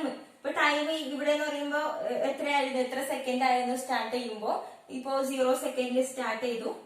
ഇവിടെ എത്തുമ്പോഴേക്ക് ടൈം എന്ന് പറയുന്നത് ഒരു 15 മിനിറ്റ്സ് എടുത്തു എന്ന് വിചാരിക്കാം. ഓക്കെ, അപ്പൊ അതിന്റെ ആവറേജ് സ്പീഡ് എത്രയായിരിക്കും എന്നുള്ളത് നമ്മൾ എങ്ങനെയാ കാണുക? സാധാരണ നമ്മൾ x final minus x initial divide by t final minus T initial. Okay, അങ്ങനെ ചെയ്യുമ്പോൾ എന്താ കിട്ടുക? ഇപ്പൊ എക്സ് എന്ന് പറയുന്നത് നമ്മൾ ഇവിടെ കൊടുത്തത് എക്സ് ഫൈനൽ എന്ന് പറയുന്നത് എത്രയാണ്? 5 kilometre minus 0 divided by 15 minutes minus 0 അല്ലെ. ഇങ്ങനെ നമ്മൾ സാധാരണ ഫിസിക്സിൽ ചെയ്യുന്ന കാര്യം ഇത്രയും ഡീറ്റെയിൽ ആയിട്ട് നമുക്ക് പോകണ്ട കേട്ടോ. മീൻസ് പറഞ്ഞപ്പോ അങ്ങനെ ആ ഒരു ഫ്ലോയിൽ പറഞ്ഞു പോയതാണ് എക്സാമ്പിൾസ് ഒക്കെ ആയിട്ട്. അപ്പൊ സാധാരണ നമ്മൾ ആവറേജ് സ്പീഡ് എന്ന് പറഞ്ഞു കഴിഞ്ഞാൽ എന്താണ്? Total distance by total time. ഇപ്പൊ ടോട്ടൽ ഡിസ്റ്റൻസ് എന്ന് പറയുന്നത് നമ്മൾ ഇങ്ങനെയാ കാണുക അല്ലെ. ഫൈനലും ഇനീഷ്യലും തമ്മിലുള്ള എന്ത് ചെയ്യും? അതിന്റെ ഡിഫറൻസ് കാണും, ഡെൽറ്റ എക്സ്. ഓക്കെ, പിന്നെ ഫൈനലും ഇനീഷ്യലും തമ്മിലുള്ള ടൈമിലുള്ള ചേഞ്ച് അതാണ് ഡെൽറ്റ ടി. ഇപ്പൊ delta x by delta T ആണ് എന്ത്? ആവറേജ് സ്പീഡ് എന്ന് പറയുന്നത്. അതായത് ടോട്ടൽ ടൈം എത്രയും, ടോട്ടൽ ഡിസ്റ്റൻസ് എത്രയുണ്ട് ഡിവൈഡ് ബൈ ടോട്ടൽ ടൈം എന്ന് പറയും. അപ്പൊ നമ്മളൊരു എക്സാമ്പിൾ വെച്ച് ചെയ്യുമ്പോൾ x final minus x initial, അതായത് ഡെൽറ്റ എക്സ് എന്ന് പറയുമ്പോൾ x final minus x initial, അതുപോലെ T final minus T initial. ഇപ്പൊ നമ്മള് ഫൈനലി 5 കിലോമീറ്റർ ആണ് ഡിസ്റ്റൻസ് വന്നത്, ടൈം എടുത്തത് 15 മിനിറ്റ്സ് ആണ്. ഓക്കെ, അപ്പൊ അതേപോലെയാണ് നമ്മൾ ആവറേജ് സ്പീഡ് കാണുക ഫിസിക്സിൽ നമ്മൾ പഠിക്കുന്ന കാര്യങ്ങൾ. ഓക്കെ, ഇത്രയും നമുക്ക് വേണ്ട. സോ ആവറേജ് സ്പീഡ് നമ്മളിപ്പോ എങ്ങനെയാ കണ്ടേ? Delta x by delta t. Total എത്ര ഡിസ്റ്റൻസ് ട്രാവൽ ചെയ്തു divide by total time. Next, ഇനി അതിന്റെ ഗ്രാഫ് ഞാൻ വരക്കുവാന്ന് വിചാരിക്കോട്ടെ. ഇതൊക്കെ ജസ്റ്റ് ബേസിക് ആയിട്ടുള്ള കാര്യങ്ങൾ പറഞ്ഞു പോകുന്നതാണ്, അതിലൊന്നും ഇതില്ല, പ്രശ്നങ്ങളൊന്നും ഇല്ല കേട്ടോ. ഇപ്പൊ ഞാനിത് ഇങ്ങനെ ഒരു ഗ്രാഫ് വരക്കുവാണ്. അതായത് ടൈമും ഡിസ്റ്റൻസും തമ്മിലുള്ള ഒരു ഗ്രാഫ് വരക്കാണ്. ഇത്ര ടൈമിൽ ഇത്ര ഡിസ്റ്റൻസ് ട്രാവൽ ചെയ്യുന്നു എന്നുള്ളത് ഗ്രാഫ് വരക്കുവാന്ന് വിചാരിക്കും. അപ്പൊ അതിന്റെ ഇപ്പൊ ഞാൻ ഇവിടുന്ന് ഇങ്ങോട്ടുള്ള ടോട്ടൽ ഇല്ലേ, അതിന്റെ ആവറേജ് സ്പീഡ് ഇത്രയും ടൈമിൽ ഇത്രയും ഡിസ്റ്റൻസ് ട്രാവൽ ചെയ്തു. ഇപ്പൊ ഇത് എ എന്നാണ്, ഇത് ബി എന്ന് വിചാരിക്കും നമുക്ക്. ഇപ്പൊ എ ടു ബി ഇത്ര ഡിസ്റ്റൻസ് ഇത്ര ടൈമിൽ ട്രാവൽ ചെയ്തു. ഓക്കെ, അപ്പൊ അതിന്റെ ആവറേജ് സ്പീഡ് നമ്മൾ കണ്ടു അല്ലെ. മൊത്തത്തിലുള്ള സ്പീഡ്, അതായത് മൊത്തത്തിലുള്ള ഡിസ്റ്റൻസ് ഡിവൈഡ് ബൈ മൊത്തത്തിലുള്ള ടൈം അല്ലെ. Total distance by total time. അതാണ് ആവറേജ് സ്പീഡ് എന്ന് പറയുന്നത്. നെക്സ്റ്റ് എനിക്ക് പറയാനുള്ളത് ഒരു പർട്ടിക്കുലർ പോയിന്റിലുള്ള സ്പീഡ്, പി എന്നൊരു പോയിന്റിലുള്ള സ്പീഡ് എത്രയാണ്, അതിനാണ് നമ്മൾ ഇൻസ്റ്റന്റേനിയസ് സ്പീഡ് എന്ന് പറയുന്നത്. ഇൻസ്റ്റന്റേനിയസ് സ്പീഡ് എന്താണ്, ആ ഒരു പർട്ടിക്കുലർ പോയിന്റിൽ അതിന് എത്ര സ്പീഡ് ഉണ്ട്. ഓക്കെ, ഇപ്പൊ ഈ കാറ് പകുതി ഇവിടെ എവിടെ എത്തി, പി എന്നൊരു സ്ഥലത്തെത്തി. ഓക്കെ, ആ ഒരു പർട്ടിക്കുലർ പോയിന്റിൽ ആ കാറിന് എത്ര സ്പീഡ് ഉണ്ട്, അതാണ് ഇൻസ്റ്റന്റേനിയസ് സ്പീഡ് എന്ന് നമ്മൾ പറയുന്നത് കേട്ടാ. അപ്പൊ ഇൻസ്റ്റന്റേനിയസ് സ്പീഡ് എന്ന് പറയുമ്പോൾ ഈ പർട്ടിക്കുലർ പോയിന്റിൽ നിന്ന്, ഈ കേർവിൽ നിന്ന് നമ്മളൊരു ടാൻജന്റ് ഒക്കെ വരച്ചിട്ട്, ഓക്കെ, ഫിസിക്സ് ആണ്, അതൊന്നും നമ്മൾ പറയേണ്ട ആവശ്യമില്ല. അതിന്റെ സ്ലോപ്പ് കാണുമ്പോൾ സ്ലോപ്പ് എങ്ങനെ നമ്മൾ കാണുക, dx/dt അല്ലെ. Small change in distance divide by small change in time, അതാണ് dx/dt. സോ നമ്മൾ പറഞ്ഞു വരുന്നത്, നമ്മൾ ആവറേജ് സ്പീഡ് കാണാനും ഇൻസ്റ്റന്റേനിയസ് സ്പീഡ് കാണാനും നമുക്ക് ഓൾറെഡി അറിയാം. നമ്മൾ കുഞ്ഞു ക്ലാസ്സിലെ ഫിസിക്സിലെ പഠിക്കുന്ന കാര്യമാണ്. എന്താണ്, ഡിസ്റ്റൻസ് ബൈ ടൈം ആണ് സ്പീഡ്. അപ്പൊ ആവറേജ് സ്പീഡ് എന്ന് പറയുന്നത് total distance by total time. Instantaneous speed എന്ന് പറയുന്നത് ആ ഒരു പർട്ടിക്കുലർ പോയിന്റിൽ ഉള്ളത്. അപ്പൊ ആ ഒരു പർട്ടിക്കുലർ പോയിന്റിൽ small change in distance divide by small change in time അല്ലെ. അപ്പൊ ആവറേജ് സ്പീഡ് ആണെങ്കിൽ നമ്മൾ ഡെൽറ്റ എന്ന് പറയും. ഇൻസ്റ്റന്റേനിയസ് ആണെങ്കിൽ dx/dt എന്ന് ഉപയോഗിക്കും. ഇനി സെയിം കാര്യം, ഈ കാറൊക്കെ മാറ്റാം, ഗ്രാഫൊക്കെ മാറ്റാം, നമ്മൾ കെമിക്കൽ റിയാക്ഷനിലേക്ക് വരുവാണ്. അപ്പൊ കെമിക്കൽ റിയാക്ഷനിലേക്ക് വരുമ്പോ അതിന്റെ സ്പീഡിന് പറഞ്ഞാൽ നമ്മൾ സാധാരണ എന്താ പറയാ, റേറ്റ് എന്ന് പറയും. ഇപ്പൊ rate of A chemical reaction എന്ന് പറയും. അപ്പൊ റേറ്റ് എന്ന് പറയുമ്പോൾ അതിന് ആവറേജ് റേറ്റ് അല്ലെങ്കിൽ ആവറേജ് സ്പീഡ് എന്ന് പറഞ്ഞാലും മതി, അല്ലെങ്കിൽ ആവറേജ് റേറ്റ്. ഓക്കെ, അതുപോലെ ഇൻസ്റ്റന്റേനിയസ് റേറ്റ്, ഇൻസ്റ്റന്റേനിയസ് സ്പീഡ്. അപ്പൊ ആ ഒരു പർട്ടിക്കുലർ ഇൻസ്റ്റന്റിൽ എത്രയുണ്ടെന്ന് വെച്ച് കഴിഞ്ഞാൽ ആ ഒരു സ്മോൾ ചേഞ്ച് ആയിട്ട് നമ്മൾ ഡി എന്ന് വെച്ചിട്ട് നമ്മൾ പറയും. ഇനി നമ്മൾ ആവറേജ് ആയിട്ടാ പറയുന്നെങ്കിൽ ഡെൽറ്റ എന്ന് വെച്ചിട്ട് പറയും. സോ ആവറേജ് സ്പീഡും ഇൻസ്റ്റന്റേനിയസ് സ്പീഡും കഴിഞ്ഞ്, അതായത് large distance divide by large time, വലിയ വാല്യൂസ് വരുമ്പോൾ നമ്മൾ എന്ത് ചെയ്യും, ആവറേജ് സ്പീഡ് പറയും. ഇനി പർട്ടിക്കുലർ പോയിന്റിലുള്ള കുഞ്ഞു ഡിസ്റ്റൻസും അതുപോലെ കുഞ്ഞു ടൈം ചേഞ്ചും, അതാണ് dx/dt, ഇൻസ്റ്റന്റേനിയസ് റേറ്റ് എന്ന് പറയുന്നത്. ആ പർട്ടിക്കുലർ ഇൻസ്റ്റന്റിലുള്ള rate. Next A+B gives C+D എന്നൊരു റിയാക്ഷൻ, കെമിക്കൽ റിയാക്ഷൻ ഉണ്ട്. ഈ റിയാക്ഷൻ നമുക്കിപ്പോ അതിന്റെ ഒരു സ്പീഡ് കാണണം, റേറ്റ് കാണണം. അപ്പൊ നമ്മൾ എങ്ങനെ കാണുക, ഈ ഒരു റിയാക്ഷന്റെ റേറ്റിന് നമ്മൾ എങ്ങനെയാ പറയാ, rate of this reaction equal to, അതിന് ഞാൻ ഒരു ഗ്രാഫ് വരക്കാം, എന്നിട്ട് ഞാനത് എക്സ്പ്ലെയിൻ ചെയ്യും. ഇപ്പൊ ഒരു റിയാക്ഷന്റെ ഗ്രാഫ് ഇതാണ്. ഓക്കെ, സോ അതിന്റെ റേറ്റ് എന്ന് പറയുന്നത്, ഇത് റിയാക്ടന്റ് ആണ്. അപ്പൊ റിയാക്ടന്റ് സമയം കൂടുന്നതിനനുസരിച്ച് അതിന്റെ എമൗണ്ട് കുറഞ്ഞു വരും. അതായത് ഇവിടെ ഉള്ളത് കോൺസെൻട്രേഷനും ഇവിടെ ഉള്ളത് ടൈമും ആണ്. അപ്പൊ ടൈം കൂടുന്നതിനനുസരിച്ച് കോൺസെൻട്രേഷൻ കുറയും. ആരുടെ, റിയാക്ടൻസിന്റെ അല്ലെ. റിയാക്ടൻസ് എന്ത് ചെയ്യും, ഒരു കെമിക്കൽ റിയാക്ഷൻ നടക്കുമ്പോ അത് ടൈം കൂടുന്നതിനനുസരിച്ച് റിയാക്ടന്റിന്റെ എമൗണ്ട് കുറഞ്ഞു വരൂലേ. പക്ഷെ പ്രോഡക്റ്റിന്റെ എമൗണ്ടോ കൂടി വരും. ഇത് പ്രോഡക്റ്റിന്റെ എമൗണ്ട് കേട്ടാ. പ്രോഡക്റ്റിന്റെ കേസ് എന്ന് പറയുന്നത് ടൈം കൂടുന്നതിനനുസരിച്ച് പ്രോഡക്റ്റ് ഉണ്ടായിക്കൊണ്ടിരിക്കും, പക്ഷെ റിയാക്ടന്റ് എന്ത് ചെയ്യും, കുറഞ്ഞുകൊണ്ടിരിക്കും. ഇതാണ് ആ ഗ്രാഫ് റെപ്രസെന്റ് ചെയ്യുന്നത്. അങ്ങനെയാണെങ്കിൽ ഒരു റിയാക്ഷന്റെ റേറ്റിനെ നമുക്ക് എങ്ങനെ പറയാം, rate of change in concentration of reactant അങ്ങനെ പറഞ്ഞൂടെ. അതായത് ഒരു പർട്ടിക്കുലർ ടൈം ഇന്റർവെല്ലില് അത് എത്രമാത്രം അതിന്റെ കോൺസെൻട്രേഷനിൽ ചേഞ്ച് വരുന്നുണ്ട് റിയാക്ടന്റിന്റെ കേസിൽ. അതേപോലെ പ്രോഡക്റ്റിന്റെ കേസിലും പറഞ്ഞൂടെ, rate of change in concentration of product എന്നും പറയാം. അതായത് ഒരു പർട്ടിക്കുലർ ടൈം ഇന്റർവെല്ലില് ആ പ്രോഡക്റ്റിന് എത്രമാത്രം ഇൻക്രീസ് ഉണ്ടായി അതിന്റെ കോൺസെൻട്രേഷനിൽ, അങ്ങനെ നമുക്ക് പറയാം. അപ്പൊ ഒരു റിയാക്ഷന്റെ റേറ്റ്, ഇപ്പൊ ഈ ഒരു റിയാക്ഷന്റെ റേറ്റ് എന്ന് പറയുന്നത് അതിന്റെ റിയാക്ടന്റിന്റെയോ പ്രൊഡക്റ്റിന്റെയോ കോൺസെൻട്രേഷനിലുള്ള ചേഞ്ച് വിത്ത് റെസ്പെക്ട് ടു അതിന്റെ ടെമ്പറേച്ചർ, അതിന്റെ ടൈം. ഓക്കെ, സോറി, ടൈം കേട്ടോ. ടി എന്ന് പറയുന്നത് ഇപ്പോൾ ഇവിടെ ടൈം ആയിരിക്കും. കെമിക്കൽ കൈനറ്റിക്സ് നമ്മളിപ്പോ പറഞ്ഞു പോകുമ്പോൾ ഇനി എവിടെയെങ്കിലും ഞാൻ ടെമ്പറേച്ചർ എന്ന് പറഞ്ഞു പോയാലും അത് മിസ്റ്റേക്ക് ആയിരിക്കും. മീൻസ് ടൈം ആണ് കേട്ടോ ടി. അതായത് വിത്ത് റെസ്പെക്ട് ടു ടൈം ആണ് നമ്മൾ പറയാ. സ്പീഡ് നമ്മൾ എപ്പോഴും ടൈമിന്റെ ഇതിലല്ലേ പറയുക. ഓക്കെ, അപ്പോ ഈ ഒരു കോൺസെൻട്രേഷനിൽ നമ്മൾ നേരത്തെ പറഞ്ഞത് ഡിസ്റ്റൻസ് ട്രാവൽഡ് ബൈ ടൈം ആണ് ആവറേജ് സ്പീഡ് അല്ലെ. അത് കാറിന്റെ കേസ്. കാറ് എത്ര ഡിസ്റ്റൻസ് ട്രാവൽ ചെയ്തു അത്ര സമയത്തിനുള്ളിൽ. ഇവിടെ റിയാക്ഷൻ ആണ് നടക്കുന്നത്. ഓക്കെ, അപ്പൊ റിയാക്ഷൻ നടക്കുക, റിയാക്ഷൻ എന്ത് ചെയ്യുന്നില്ല, മൂവ് ചെയ്യുന്നൊന്നുമില്ല അല്ലെ. അതായത് ഡിസ്റ്റൻസ് ഒന്നും ഇല്ല അതിന്. അപ്പൊ അതിന് പകരം കോൺസെൻട്രേഷനിലുള്ള ചേഞ്ച് ആണ് നമ്മൾ പറയാം. അപ്പോ കോൺസെൻട്രേഷനിലുള്ള ചേഞ്ച് ഒന്നെങ്കിൽ റിയാക്ടന്റിന്റെ കോൺസെൻട്രേഷനിൽ എത്രമാത്രം ചേഞ്ച് വന്നു ആ ഒരു ടൈം ഇന്റർവെല്ലില്, എനിക്ക് പ്രോഡക്റ്റിന്റെ കോൺസെൻട്രേഷനിൽ എത്രമാത്രം ചേഞ്ച് വന്നു, ഏതെങ്കിലും ഒന്ന് പറഞ്ഞാൽ മതി, ആ റിയാക്ഷന്റെ റേറ്റ് നമുക്ക് കിട്ടും. ഓക്കെ, ഇനിയിപ്പോ റിയാക്ടന്റ് ഏതെങ്കിലും ഒരു റിയാക്ടന്റിന്റെ പറഞ്ഞാലും മതി. ഓക്കെ, അപ്പൊ delta concentration of A divided by delta t. ഇങ്ങനെ നമുക്ക് റേറ്റ് ചെയ്തിക്കൂടെ? നമ്മൾ നേരത്തെ delta x divided by delta T എന്ന് എഴുതിയില്ലേ, ആവറേജ് സ്പീഡ്. അപ്പോ അതേപോലെ ഇവിടെ നമ്മൾ എക്സ് എന്ന് പറഞ്ഞാൽ അവിടെ എന്തായിരുന്നു? ഡിസ്റ്റൻസ് ആയിരുന്നു. Okay, distance. ഇവിടെ കെമിക്കൽ റിയാക്ഷന്റെ കേസിൽ നമ്മൾ എന്താ പറയാ? കോൺസെൻട്രേഷനാ പറയാ. കോൺസെൻട്രേഷനെ റെപ്രസെന്റ് ചെയ്യാനാണ് നമ്മൾ ഈ ബ്രാക്കറ്റ് ഇടുക. ഇതൊക്കെ നമുക്ക് +2 അറിയുന്ന കാര്യമാണ് കേട്ടോ. ഓക്കെ, അപ്പൊ ഡെൽറ്റ കോൺസെൻട്രേഷൻ ഓഫ് എ, അതായത് ഒരു റിയാക്ടന്റിന്റെ കോൺസെൻട്രേഷനിൽ എത്രമാത്രം ചേഞ്ച് വന്നിട്ടുണ്ട് അത് ഡിവൈഡഡ് ബൈ ഡെൽറ്റ ടി, അതിന്റെ ചേഞ്ച് ഇൻ ടൈം. ഓക്കെ, ആ ഒരു എത്ര ടൈമിനുള്ളിൽ, ഇത്ര ടൈം ഇന്റർവെലിനുള്ളിൽ എത്രമാത്രം ചേഞ്ച് വന്നിട്ടുണ്ട് എന്നുള്ളത്. ഓക്കെ, അപ്പൊ റിയാക്ടന്റിന്റെ കേസിൽ റിയാക്ടന്റ് കുറയല്ലേ ചെയ്യുന്നത്, അതിന്റെ എമൗണ്ട് കുറയുന്നത് അല്ലെ, റിയാക്ടന്റിന്റെ എമൗണ്ട് കുറയാണ് ചെയ്യുന്നത്. അതുകൊണ്ട് റേറ്റ് നമുക്ക് എന്ത് ചെയ്യാം? ഒരു നെഗറ്റീവ് സൈൻ ഇട്ട് കൊടുക്കാം. ഈ നെഗറ്റീവ് സൈൻ ഡിനോട്ട് ചെയ്യുന്നത് എന്താണ്? റിയാക്ടന്റിന്റെ കോൺസെൻട്രേഷനിൽ ചേഞ്ച് വരിക ചെയ്യുന്നത് with respect to time. Time കൂടുന്നതിനനുസരിച്ച് റിയാക്ടന്റിന്റെ കോൺസെൻട്രേഷൻ കുറഞ്ഞു വരിക ചെയ്യുന്നത് കേട്ടാ. നെക്സ്റ്റ്, ഇനിയിപ്പോ നമ്മളിപ്പോ ഒറ്റ റിയാക്ടന്റിന്റെ കേസിലാണ് റേറ്റിനെ നമ്മൾ ഡിഫൈൻ ചെയ്തത്.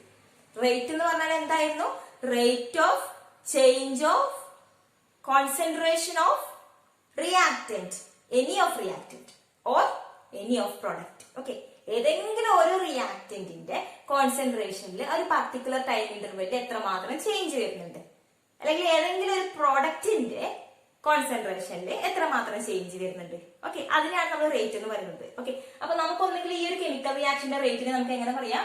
Minus delta A by delta T എന്ന് പറയാം. ഓക്കെ, എന്തുകൊണ്ടാണ്? കാരണം ഈ ഒരു റിയാക്ടന്റ് ഡിക്രീസ് ചെയ്യുന്നതുകൊണ്ടാണ് ഇവിടെ നെഗറ്റീവ് സൈൻ ഇട്ടത്. അപ്പൊ നമുക്ക് ഇതാണ് അതിന്റെ റേറ്റ് എന്ന് പറയാം. ഇനി വേണമെങ്കിൽ ബിന്റെ ടേബിൾ പറയുകയാണെങ്കിൽ നമുക്ക് ഇതേപോലെ പറഞ്ഞുകൂടെ? Minus delta B by delta T. എന്തുകൊണ്ട് മൈനസ് വന്നു? കാരണം ഇത് റിയാക്ടന്റ് ആണ്. റിയാക്ടന്റിന്റെ എമൗണ്ട് കുറഞ്ഞു വരിക ചെയ്യുക റിയാക്ഷൻ നടക്കുമ്പോൾ.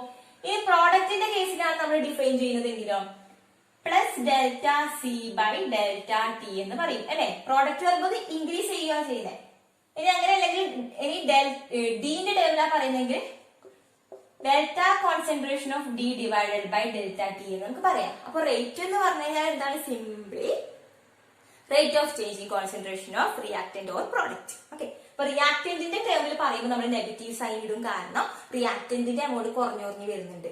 ഈ പ്രോഡക്റ്റിന്റെ കേസിൽ പറയുമ്പോൾ നമ്മൾ പോസിറ്റീവ് സൈനാ പറയാ, കാരണം പ്രൊഡക്റ്റിന്റെ ഇൻക്രീസ് ചെയ്യുന്ന കോൺസെൻട്രേഷൻ. ഓക്കെ, അപ്പൊ ഇങ്ങനെയാണ് നമ്മൾ റേറ്റ് പറയാ. ഒരു കെമിക്കൽ ഇക്വേഷൻ കിട്ടിക്കഴിഞ്ഞാൽ അതിന്റെ റേറ്റ് നമ്മൾ ഇങ്ങനെ എക്സ്പ്രസ് ചെയ്യാം. ഓക്കെ, ഇനി നമ്മൾ പറയാൻ പോകുന്നത് ഇപ്പോ സിമ്പിൾ ആയിട്ട് ഇപ്പോ ഇതിന്റെ കേസ് നോക്കി നിങ്ങൾ, ഇതിന്റെ കോഎഫിഷ്യന്റ് ഒക്കെ 1 ആണ്, എല്ലാം 1 മോൾ ആണ്, 1 മോൾ കോമ്പൗണ്ട്സ് ആണ്. ഓക്കെ, നെക്സ്റ്റ് ഞാൻ പറയാണ് ഇപ്പൊ N2 plus 3H2 gives 2NH3 നമ്മുടെ റിയാക്ഷൻ, അമോണിയയുടെ റിയാക്ഷൻ. അപ്പൊ ഇതിന്റെ റേറ്റ് ഞാനിപ്പോ ഈ പറഞ്ഞതുപോലെ ആണെങ്കിൽ ഞാനിപ്പോ എങ്ങനെ എഴുതുക? Delta minus delta N2 by delta T എന്ന് എഴുതുക അല്ലെ. Minus delta concentration of N2 by delta t, അതായത് ഒരു റിയാക്ടന്റിന്റെ കോൺസെൻട്രേഷനിലുള്ള ചേഞ്ച് വിത്ത് റെസ്പെക്ട് അതിന്റെ time interval. Okay, equal to നമ്മൾ പിന്നെ എന്ത് ചെയ്തു? Minus delta concentration of H2 by delta t എഴുതും അല്ലെ. Equal to delta plus delta NH3 by delta t. കാരണം പ്ലസ് എന്താ? കാരണം ഇത് പ്രൊഡക്റ്റ് ആണ്, ഇത് രണ്ട് റിയാക്ടന്റ് ആണ്, ഇങ്ങനെയാണ് നമ്മൾ എഴുതുക. പക്ഷെ ഈ ഒരു റിയാക്ഷന്റെ കേസിൽ എന്താ പ്രശ്നമുള്ളത്? കാരണം ഇവിടെ എന്ന് പറഞ്ഞു കഴിഞ്ഞാൽ ഇവിടെ 1 മോളിന്റെ റേറ്റ് ആണ് അല്ലെ. 1 മോള് റിയാക്ഷൻ നടക്കുമ്പോൾ ഇവിടെ A എന്ന 1 മോള് റിയാക്ഷൻ നടക്കുമ്പോൾ ഇവിടെ B എന്ന 1 മോൾ ഇനിയാണ് റിയാക്ട് ചെയ്ത് പോകുന്നത് അല്ലെ. A എന്ന 1 മോള് 1 മോളുള്ള ബിനോടാണ്, അതായത് 1 മോൾ എയും 1 മോൾ ബിയും ആണ് റിയാക്ഷൻ നടക്കുന്നത് അല്ലെ. സിമ്പിൾ ആയിട്ട് അങ്ങനെ പറയാം. ഓക്കെ, അപ്പൊ ഇവിടെ ഇതിന്റെ കേസിലാണെങ്കിലോ 1 മോളെ നൈട്രജൻ ആരുമായിട്ട് റിയാക്ട് ചെയ്യുന്നത്? 3 മോൾ ഹൈഡ്രജനുമായിട്ട് റിയാക്ട് ചെയ്യുന്നത്. അപ്പൊ നമുക്ക് എങ്ങനെ റേറ്റ് ചെയ്താൻ പറ്റുമോ? അതായത് 1 മോൾ നൈട്രജൻ ഉണ്ടാവുന്ന ആ ഒരു റേറ്റും 1 ഹൈഡ്രജന്റെ റേറ്റും അപ്പൊ സിമിലർ ആവില്ല. കാരണം ഒരു നൈട്രജൻ റിയാക്ട് ചെയ്തത് 3 ഹൈഡ്രജനോടാണ് റിയാക്ട് ചെയ്യുന്നത്. ഓക്കെ, അപ്പൊ അങ്ങനെ സിമിലർ ആവുക? അത് സിമിലർ ആവില്ല. അപ്പൊ നമ്മൾ എന്ത് ചെയ്യണം? 1/3 അതിന്റെ കോഎഫിഷ്യന്റിനെ നമ്മൾ എന്ത് ചെയ്യണം? റെസിപ്രോക്കൽ ആയിട്ട് മൾട്ടിപ്ലൈ ചെയ്യണം. ഓക്കെ, 1/3. അപ്പൊ നൈട്രജന്റെ കേസിലോ പ്ലസ് 1/2. പ്ലസ് എന്തുകൊണ്ടാണ്? ഇത് പ്രൊഡക്റ്റ് ആയതുകൊണ്ട്. ഇപ്പൊ 1/2 delta NH3 by delta T എന്ന് എഴുതണം. ഓക്കെ, അപ്പൊ കോഎഫിഷ്യന്റ് 1 ആണെങ്കിൽ സിംപ്ലി നമുക്ക് ഇങ്ങനെ എഴുതാം. കോഎഫിഷ്യന്റ് അതായത് എത്ര മോൾ ഉണ്ട് എന്നുള്ളത് സ്പെസിഫിക് ആയിട്ട് ഡിഫറെന്റ് മോൾസ് ആണെങ്കിൽ നമ്മൾ എന്ത് ചെയ്തു? ഈ 1/3 ഇപ്പൊ ഇവിടെ 3 ആയതുകൊണ്ട് ഇവിടെ 1/3 കൊണ്ട് മൾട്ടിപ്ലൈ ചെയ്യും. ഇവിടെ 2 ആണെങ്കിൽ ഇവിടെ 1/2 കൊണ്ട് മൾട്ടിപ്ലൈ. എന്തുകൊണ്ടാണ് ഇങ്ങനെ മൾട്ടിപ്ലൈ ചെയ്യുന്നത് എന്നൊക്കെ കുറച്ചുകൂടി ഡീപ്പായിട്ട് നമുക്ക് പറയണം. അത് നമ്മൾ പറയണ്ടല്ലോ മിക്കവാറും നമുക്ക് ഒബ്ജക്റ്റീവ് എക്സാമിനുള്ള കാര്യങ്ങൾ പോലെ. കാരണം ഇത് +2 നമ്മൾ പഠിക്കുന്ന കാര്യമാണ്. എനിക്ക് ഇപ്പോൾ ഓൾറെഡി ബോർ അടിച്ചിട്ടുണ്ടാവും. +2 നമുക്ക് അറിയുന്ന കാര്യമാണ്.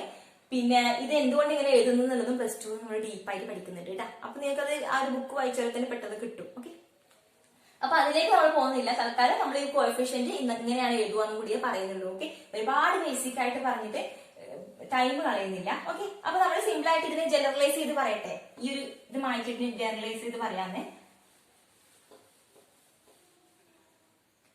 കോഎഫിഷ്യന്റിനെ സ്മോൾ എ വെച്ച് റെപ്രസെന്റ് ചെയ്യാം. സ്റ്റോഷിയോമെട്രിക് കോഎഫിഷ്യന്റിനെ A plus BB gives CC plus DD. ഈ ഒരു റിയാക്ഷന്റെ കേസിൽ റേറ്റ് എന്ന് പറയുന്നത് എങ്ങനെയായിരിക്കും? -1/a into delta A by delta T which is equal to -1/b into delta B by delta T which is equal to 1/c into delta C. Concentration ഇടണേ, concentration term ഇടണേ കേട്ടാ. delta C by delta T which is equal to 1/d into concentration of delta D by delta T. Okay, ഇങ്ങനെയാണ് നമ്മൾ എഴുതുക അല്ലെ? കാണുന്നില്ലേ? അപ്പൊ ഇങ്ങനെയാണ് നമ്മൾ എഴുതുക. 1/a 1/b, അതായത് കോഎഫിഷ്യന്റിനെ 1/a എന്ന് പറഞ്ഞിട്ട് എഴുതും. നെഗറ്റീവ് സൈൻ ഇടുന്നത് റിയാക്ടന്റിന്റെ കേസിലാണ്. പ്രോഡക്റ്റിന്റെ കേസിൽ നെഗറ്റീവ് സൈൻ ഇല്ല. രണ്ട് റിയാക്ഷൻസ് ഉണ്ട്. സ്റ്റോഷിയോമെട്രിക് കോഎഫിഷ്യൻസ് യൂണിറ്റി ആയിട്ടുള്ള റിയാക്ഷൻ സിമ്പിളി നമുക്ക് ഇങ്ങനെ എഴുതാം. പിന്നെ സ്റ്റോഷിയോമെട്രിക് കോഎഫിഷ്യന്റ് ഉള്ള റിയാക്ഷൻസ് നമുക്ക് 1/a 1/b എന്ന് പറഞ്ഞ ഇതിന്റെ റിയാക്ഷൻ എഴുതാം. പിന്നെ ഒരു കാര്യം കൂടി പറയാനുള്ളത്, ഇപ്പൊ ഡെൽറ്റ എന്ന ടേം നമ്മൾ ഉപയോഗിച്ചത് അത് ആവറേജ് റേറ്റ് എന്നുള്ള പറയാനാണ്. ഇതേ കേസിൽ നമുക്ക് ഇങ്ങനെ എഴുതിക്കൂടെ? 1/a into dA by dt എന്ന്. ഓക്കെ, ഡെൽറ്റക്ക് പകരം ഡിയും കൂടി എഴുതാം. കാരണം ഇൻസ്റ്റന്റേനിയസ് റേറ്റിനെ നമുക്ക് എന്ത് ചെയ്യാം? ഇങ്ങനെ റെപ്രസെന്റ് ചെയ്യാം കേട്ടാ. അപ്പൊ ചില സമയത്ത് ഡെൽറ്റ എന്ന് എഴുതാം, ചില സമയത്ത് ഡി എന്ന് എഴുതാം. അത് ആവറേജ് സ്പീഡ് ഇൻസ്റ്റന്റേനിയസ് സ്പീഡ് എന്നുള്ള ആ ഒരു മാറ്റങ്ങളേ ഉള്ളൂ കേട്ടാ. അപ്പൊ ചില സമയത്ത് ഡെൽറ്റ എന്നോ ഡി എന്നോ ഒന്നും എഴുതിയാൽ അത് തെറ്റുന്നില്ല. അത് രണ്ടും റേറ്റിനെ തന്നെയാണ് നമ്മൾ എന്ത് ചെയ്യുന്നത്? റെപ്രസെന്റ് ചെയ്യുന്നത് കേട്ടോ. ഇതൊക്കെ ബേസിക് ആയിട്ടുള്ള കാര്യങ്ങളാണ്, നിങ്ങൾക്ക് ഓൾറെഡി അറിയാവുന്ന കാര്യങ്ങളാണ്, കൂടുതൽ പറയുന്നില്ല. അപ്പൊ ഒരു കെമിക്കൽ റിയാക്ഷൻ കിട്ടിയാൽ അതിന്റെ റേറ്റ് എഴുതാൻ നമുക്കിപ്പോ അറിയാം. ഓക്കെ, സോ നെക്സ്റ്റ് പറയുന്നത് റേറ്റ് ലോ എക്സ്പ്രഷൻ ആണ് കേട്ടാ. റേറ്റ് ലോ എക്സ്പ്രഷൻ, ഇപ്പോ ഈ ഒരു റേറ്റ് ഇക്വേഷന്റെ റേറ്റ് ലോ എക്സ്പ്രഷൻ എങ്ങനെ എഴുതുന്നുള്ളത്. Okay, rate law expression equal to, rate law expression എങ്ങനെ എഴുതുക? Rate is equal to, rate is directly proportional. ഇപ്പൊ ഒരു റിയാക്ഷന്റെ rate directly proportional to the product of concentration of the reactants. Okay, അപ്പോ product of concentration of the reactants, അതായത് concentration of A into concentration of B, ഇതാണ് rate law. അപ്പൊ rate of a reaction is directly proportional to the product of concentration of the reactants. Okay, next rate is equal to, നമുക്ക് ഈ equal to കൊടുത്താൽ നമ്മൾ എന്ത് ചെയ്യും? ഒരു constant കൊണ്ട് മൾട്ടിപ്ലൈ ചെയ്യും അല്ലെ? K into A into concentration of A into concentration of B. ഇതിൽ കെ എന്ന് പറയുന്നത് എന്താണ്? Rate constant. Okay, rate constant. Okay, അപ്പൊ റേറ്റ് ലോ എക്സ്പ്രഷൻ നമ്മൾ എങ്ങനെ എഴുതുക? ഇപ്പൊ A plus B give C plus D എന്ന് പറയുന്ന ഒരു കെമിക്കൽ റിയാക്ഷന്റെ റേറ്റ് ലോ എക്സ്പ്രഷൻ എന്ന് പറഞ്ഞു കഴിഞ്ഞാൽ rate is directly proportional to product of concentration of the reactant molecules. Okay, next rate is equal to, നമുക്ക് പ്രൊപ്പോർഷണാലിറ്റി സൈൻ മാറ്റാം. അപ്പൊ rate constant into concentration of A into concentration of B എന്ന് കിട്ടും അല്ലെ? Next നമ്മളിപ്പോ സാധാരണ പറയുമ്പോൾ A plus B B gives C C plus D D എന്നാണ് പറയുന്നത് ചോദിച്ചോ. ഇങ്ങനെ ഒരു റിയാക്ഷന്റെ കേസ് ആണെങ്കിൽ ഇപ്പൊ സാധാരണ നമ്മൾ റേറ്റ് പറയുമ്പോൾ എങ്ങനെയാ പറയുന്നില്ല? K into A raise to x into B raise to y എന്ന് പറയും. ഓക്കെ, അപ്പോ നമ്മൾ സാധാരണ വിചാരിക്കും, അതായത് എക്സിന് പകരം, അതായത് എ റേസ് ടു എക്സിന് പകരം എ റേസ് ടു എ ആണെന്ന് നമ്മൾ വിചാരിക്കും. അതായത് ഇതിന്റെ സ്റ്റോഷിയോമെട്രിക് കോഎഫിഷ്യന്റ് ഇവിടെ എഴുതി കൂടിയെന്ന്, അതായത് A raise to A into B raise to B. Okay, sometimes ഇങ്ങനെ വരും. ഓക്കെ, ചില സമയത്ത് ഇതിന്റെ കോഎഫിഷ്യന്റ് തന്നെ ഇതിന്റെ മുകളിൽ പവർ ആയിട്ട് വരും. പക്ഷെ എല്ലാ സമയത്തും അങ്ങനെ വരില്ല. അതുകൊണ്ട് ഒരു റേറ്റ് ലോ എക്സ്പ്രഷൻ എഴുതുമ്പോൾ സാധാരണ നമ്മൾ യൂഷ്വലി ഇങ്ങനെ, അതായത് സ്റ്റോഷിയോമെട്രിക് കോഎഫിഷ്യന്റ് ഉള്ള ഒരു കെമിക്കൽ റിയാക്ഷൻ എഴുതുമ്പോൾ നമ്മൾ A raise to x B raise to y എന്ന് തന്നെ എഴുതി ശീലിച്ചാൽ മതി. അതായത് ഇതിന്റെ ഒരു പവർ ഉണ്ടാവും ഇതിന്. നമുക്ക് തിയററ്റിക്കലി പറയാനൊന്നും കഴിയില്ല, എക്സ്പെരിമെന്റലി പ്രൂവ് ചെയ്യുന്ന കാര്യമാണ് ഇതിന്റെ പവർ എത്രയാന്നുള്ളത്. ഓക്കെ, അപ്പോൾ ഇത് ചില സമയത്ത് എന്ത് ചെയ്യും, മിക്കവാറും സമയങ്ങളിൽ ഇതിന്റെ കോഎഫിഷ്യന്റ്, ആ റിയാക്ഷന്റെ കോഎഫിഷ്യന്റ് തന്നെ ഇതിന്റെ മുകളിൽ വരും. അതായത് a raised to small a concentration of b raised to small b തന്നെ വരാൻ സാധ്യതയുണ്ട് കേട്ടോ. വരാനും ചില സമയത്ത് എന്ത് ചെയ്യില്ല, അത് തന്നെ ആയിരിക്കണമെന്നില്ല. അത് എക്സ്പെരിമെന്റലി നടക്കുന്ന കാര്യങ്ങളാണ്, നമുക്കത് പറയാൻ പറ്റില്ല കേട്ടോ. അപ്പൊ ഒരു റേറ്റ് ലോ എക്സ്പ്രഷൻ എന്ന് പറയുന്നത് നമുക്ക് എങ്ങനെ എഴുതാം, അതിന്റെ കോൺസെൻട്രേഷൻ ടേമിന്റെ പ്രോഡക്റ്റിന് ഈക്വൽ ആയിരിക്കും അതിന്റെ റേറ്റ് എന്ന് പറയുന്നത്. ഓക്കെ, അപ്പൊ കെ എന്ന് പറയുന്നത് റേറ്റ് കോൺസ്റ്റന്റ് ആണ്. അപ്പൊ ഇതിനൊരു പവർ ഉണ്ടാവും. ഓക്കെ, ഈ പവർ എന്ന് പറയുന്നത് നമുക്ക് എത്രയാണെന്നുള്ളത് എക്സ്പെരിമെന്റലി പ്രൂവ് ചെയ്യാനേ പറ്റുള്ളൂ. ചില സമയത്ത് നമ്മുടെ ഈ കോഎഫിഷ്യന്റിന് ഈക്വൽ ആയിട്ട് തന്നെ വരാറുണ്ട് കേട്ടോ. ഓക്കെ, സോ റേറ്റ് എന്താണ്, റേറ്റ് ലോ എക്സ്പ്രഷൻ എന്താണെന്ന് നമ്മൾ പറഞ്ഞു. റേറ്റ് ലോ എക്സ്പ്രഷൻ എന്ന് പറഞ്ഞു കഴിഞ്ഞാൽ അതിന്റെ റിയാക്ടന്റിന്റെ കോൺസെൻട്രേഷന്റെ പ്രൊഡക്റ്റ് എടുത്താൽ മതി. ഓക്കെ, പ്രൊഡക്റ്റ് എന്ന് പറയുമ്പോൾ അത് മൾട്ടിപ്ലൈ ചെയ്താൽ മതി എന്നുള്ള മീനിങ് ആണ്. ഈ പ്രോഡക്റ്റ് അല്ല കേട്ടോ, കിട്ടുന്ന പ്രോഡക്റ്റ് അല്ല. അതായത് നമ്മുടെ റിയാക്ടന്റ് മൾട്ടിപ്ലൈ ചെയ്താൽ മതി, റിയാക്ടന്റിന്റെ കോൺസെൻട്രേഷനെ മൾട്ടിപ്ലൈ ചെയ്താൽ മതി കേട്ടോ. ഓക്കെ, അപ്പൊ ഇതിന്റെ ഒരു പവർ ഉണ്ടാവും. സാധാരണ നമ്മൾ ഇങ്ങനെ ജനറൽ ആയിട്ട് ഇങ്ങനെ ഒരു ഇക്വേഷൻ എടുക്കുകയാണെങ്കിൽ ഇതിന്റെ ഒരു പവർ ഉണ്ടാവും. അപ്പൊ ഈ പവർ ചില സമയത്ത് എ കോഎഫിഷ്യന്റിന് ഈക്വൽ ആവാം, ചില സമയത്ത് ഈക്വൽ ആവില്ല. ഇത് പവർ എന്ന് പറയുന്നത് അത് എക്സ്പെരിമെന്റലി ആയി നമുക്ക് ഡിറ്റർമിൻ ചെയ്യാൻ പറ്റുള്ളൂ. ഓക്കെ, ഇപ്പൊ റേറ്റ് ലോ എക്സ്പ്രഷൻ നമ്മൾ ഇങ്ങനെ എഴുതുക. ഓക്കെ, നെക്സ്റ്റ് യൂണിറ്റ്, റേറ്റിന്റെ യൂണിറ്റും അതുപോലെ അത് ഈ സൈഡിൽ എഴുതരാം. അപ്പൊ റേറ്റിന്റെ യൂണിറ്റ് എന്ന് പറയുന്നത് എന്തായിരിക്കും, റേറ്റ് നമ്മൾ എന്താ പറഞ്ഞത്, ഇപ്പൊ concentration of A by concentration of t. ഇപ്പൊ സിമ്പിൾ ആയിട്ട് ഇപ്പൊ ഒന്നിന്റെ റേറ്റ് ഇപ്പൊ minus concentration of delta A by delta T എന്ന് പറഞ്ഞു. ഓക്കെ, ഇങ്ങനെ ഒരു റിയാക്ഷന്റെ കോൺസെൻട്രേഷൻ. അപ്പൊ ഇതിൽ നമുക്ക് യൂണിറ്റ് കണ്ടുപിടിച്ചൂടെ, കോൺസെൻട്രേഷന്റെ യൂണിറ്റ് എത്രയാണ്, മോൾ പെർ ലിറ്റർ അല്ലെ. ടൈമിന്റെ യൂണിറ്റ് എന്താണ്, സെക്കൻഡ്, അപ്പൊ പെർ സെക്കൻഡ്. അപ്പൊ മോൾ പെർ ലിറ്റർ പെർ സെക്കൻഡ് ആണ് റേറ്റിന്റെ യൂണിറ്റ് വരിക. അതെങ്ങനെ നമ്മൾ കണ്ടുപിടിച്ചത്, അതായത് കോൺസെൻട്രേഷൻ ഡിവൈഡഡ് ബൈ ടൈം ആണ് റേറ്റ് എന്ന് പറയുന്നത് അല്ലെ. അപ്പൊ കോൺസെൻട്രേഷന്റെ യൂണിറ്റ് മോൾ പെർ ലിറ്റർ ആണ് നമുക്കറിയാം, ടൈമിന്റെ യൂണിറ്റ് സെക്കൻഡ് ആണ്, ഡിവൈഡ് ചെയ്യുമ്പോൾ പെർ സെക്കൻഡ് വരും. ഇപ്പൊ മോൾ പെർ ലിറ്റർ പെർ സെക്കൻഡ് ആണ് റേറ്റ് ഓഫ് എ റിയാക്ഷന്റെ യൂണിറ്റ് എന്ന് പറയുന്നത്. ഓക്കെ, ഇനി റേറ്റ് കോൺസ്റ്റന്റിന്റെ യൂണിറ്റ് പറയണം നമുക്ക്. റേറ്റ് കോൺസ്റ്റന്റിന്റെ യൂണിറ്റ് പറയണം. റേറ്റ് കോൺസ്റ്റന്റിന്റെ യൂണിറ്റ് പറയുന്നതിന് മുന്നേ ഓർഡർ എന്താണ് എന്ന് കൂടി നമുക്ക് പറയാം. Okay, order of a reaction. So order of a reaction എന്ന് പറയുന്നത് ഇതാ, ഈ റേറ്റ് ലോ എക്സ്പ്രഷനിലെ കോൺസെൻട്രേഷൻ ടേമിന്റെ പവർ ആയിട്ട് വരുന്നത് എന്താണ്, അതിന്റെ സം ആണ് ഓർഡർ. അതായത് എക്സ് പ്ലസ് വൈ ആണ് ഓർഡർ ഓഫ് എ റിയാക്ഷൻ എന്ന് പറയുന്നത്. ഓക്കെ, അപ്പൊ ഓർഡർ ഓഫ് എ റിയാക്ഷൻ എന്ന് പറഞ്ഞു കഴിഞ്ഞാല് the sum of powers of the concentration terms in a rate law expression. ഒരു റേറ്റ് ലോ എക്സ്പ്രഷനിലുള്ള കോൺസെൻട്രേഷൻ ടേംസിന്റെ പവർ എത്രയാണോ അതിന്റെ സം ആണ്. അതായത് ഇപ്പൊ എക്സും വൈയും ആണ് ഇവിടെ പവർ, എക്സ് പ്ലസ് വൈ ആണ് ഓർഡർ. ഇതൊക്കെ നമുക്ക് ബേസിക് ആയിട്ട് ഓൾറെഡി അറിയാവുന്ന കാര്യങ്ങളാണ് കേട്ടോ. അപ്പോ എന്തൊക്കെ നമ്മൾ പറഞ്ഞു, റേറ്റ് എക്സ്പ്രഷൻ പറഞ്ഞു. റേറ്റ് എക്സ്പ്രഷനും അതിന്റെ റേറ്റിന്റെ യൂണിറ്റ് നമുക്ക് കണ്ടുപിടിക്കാൻ പറ്റും. ഓക്കെ, അത് കഴിഞ്ഞിട്ട് ഓർഡർ എന്താണെന്ന് പറഞ്ഞു. ഓർഡർ എന്ന് പറഞ്ഞാൽ സിംപ്ലി ഇതിന്റെ രണ്ടിന്റെ സമ്മാണ് ഓർഡർ എന്ന് പറയുന്നത്, അത്രയേ ഉള്ളൂ. ഓക്കെ, നെക്സ്റ്റ് റേറ്റ് കോൺസ്റ്റന്റിന്റെ യൂണിറ്റ് പറഞ്ഞിട്ടില്ല, അത് പറയാമെന്ന് നമ്മൾ പറഞ്ഞത്. ഓക്കെ, അപ്പൊ റേറ്റ് കോൺസ്റ്റന്റിന്റെ യൂണിറ്റ് ആണ് നമ്മൾ ഇനി പറയാൻ പോകുന്നത്.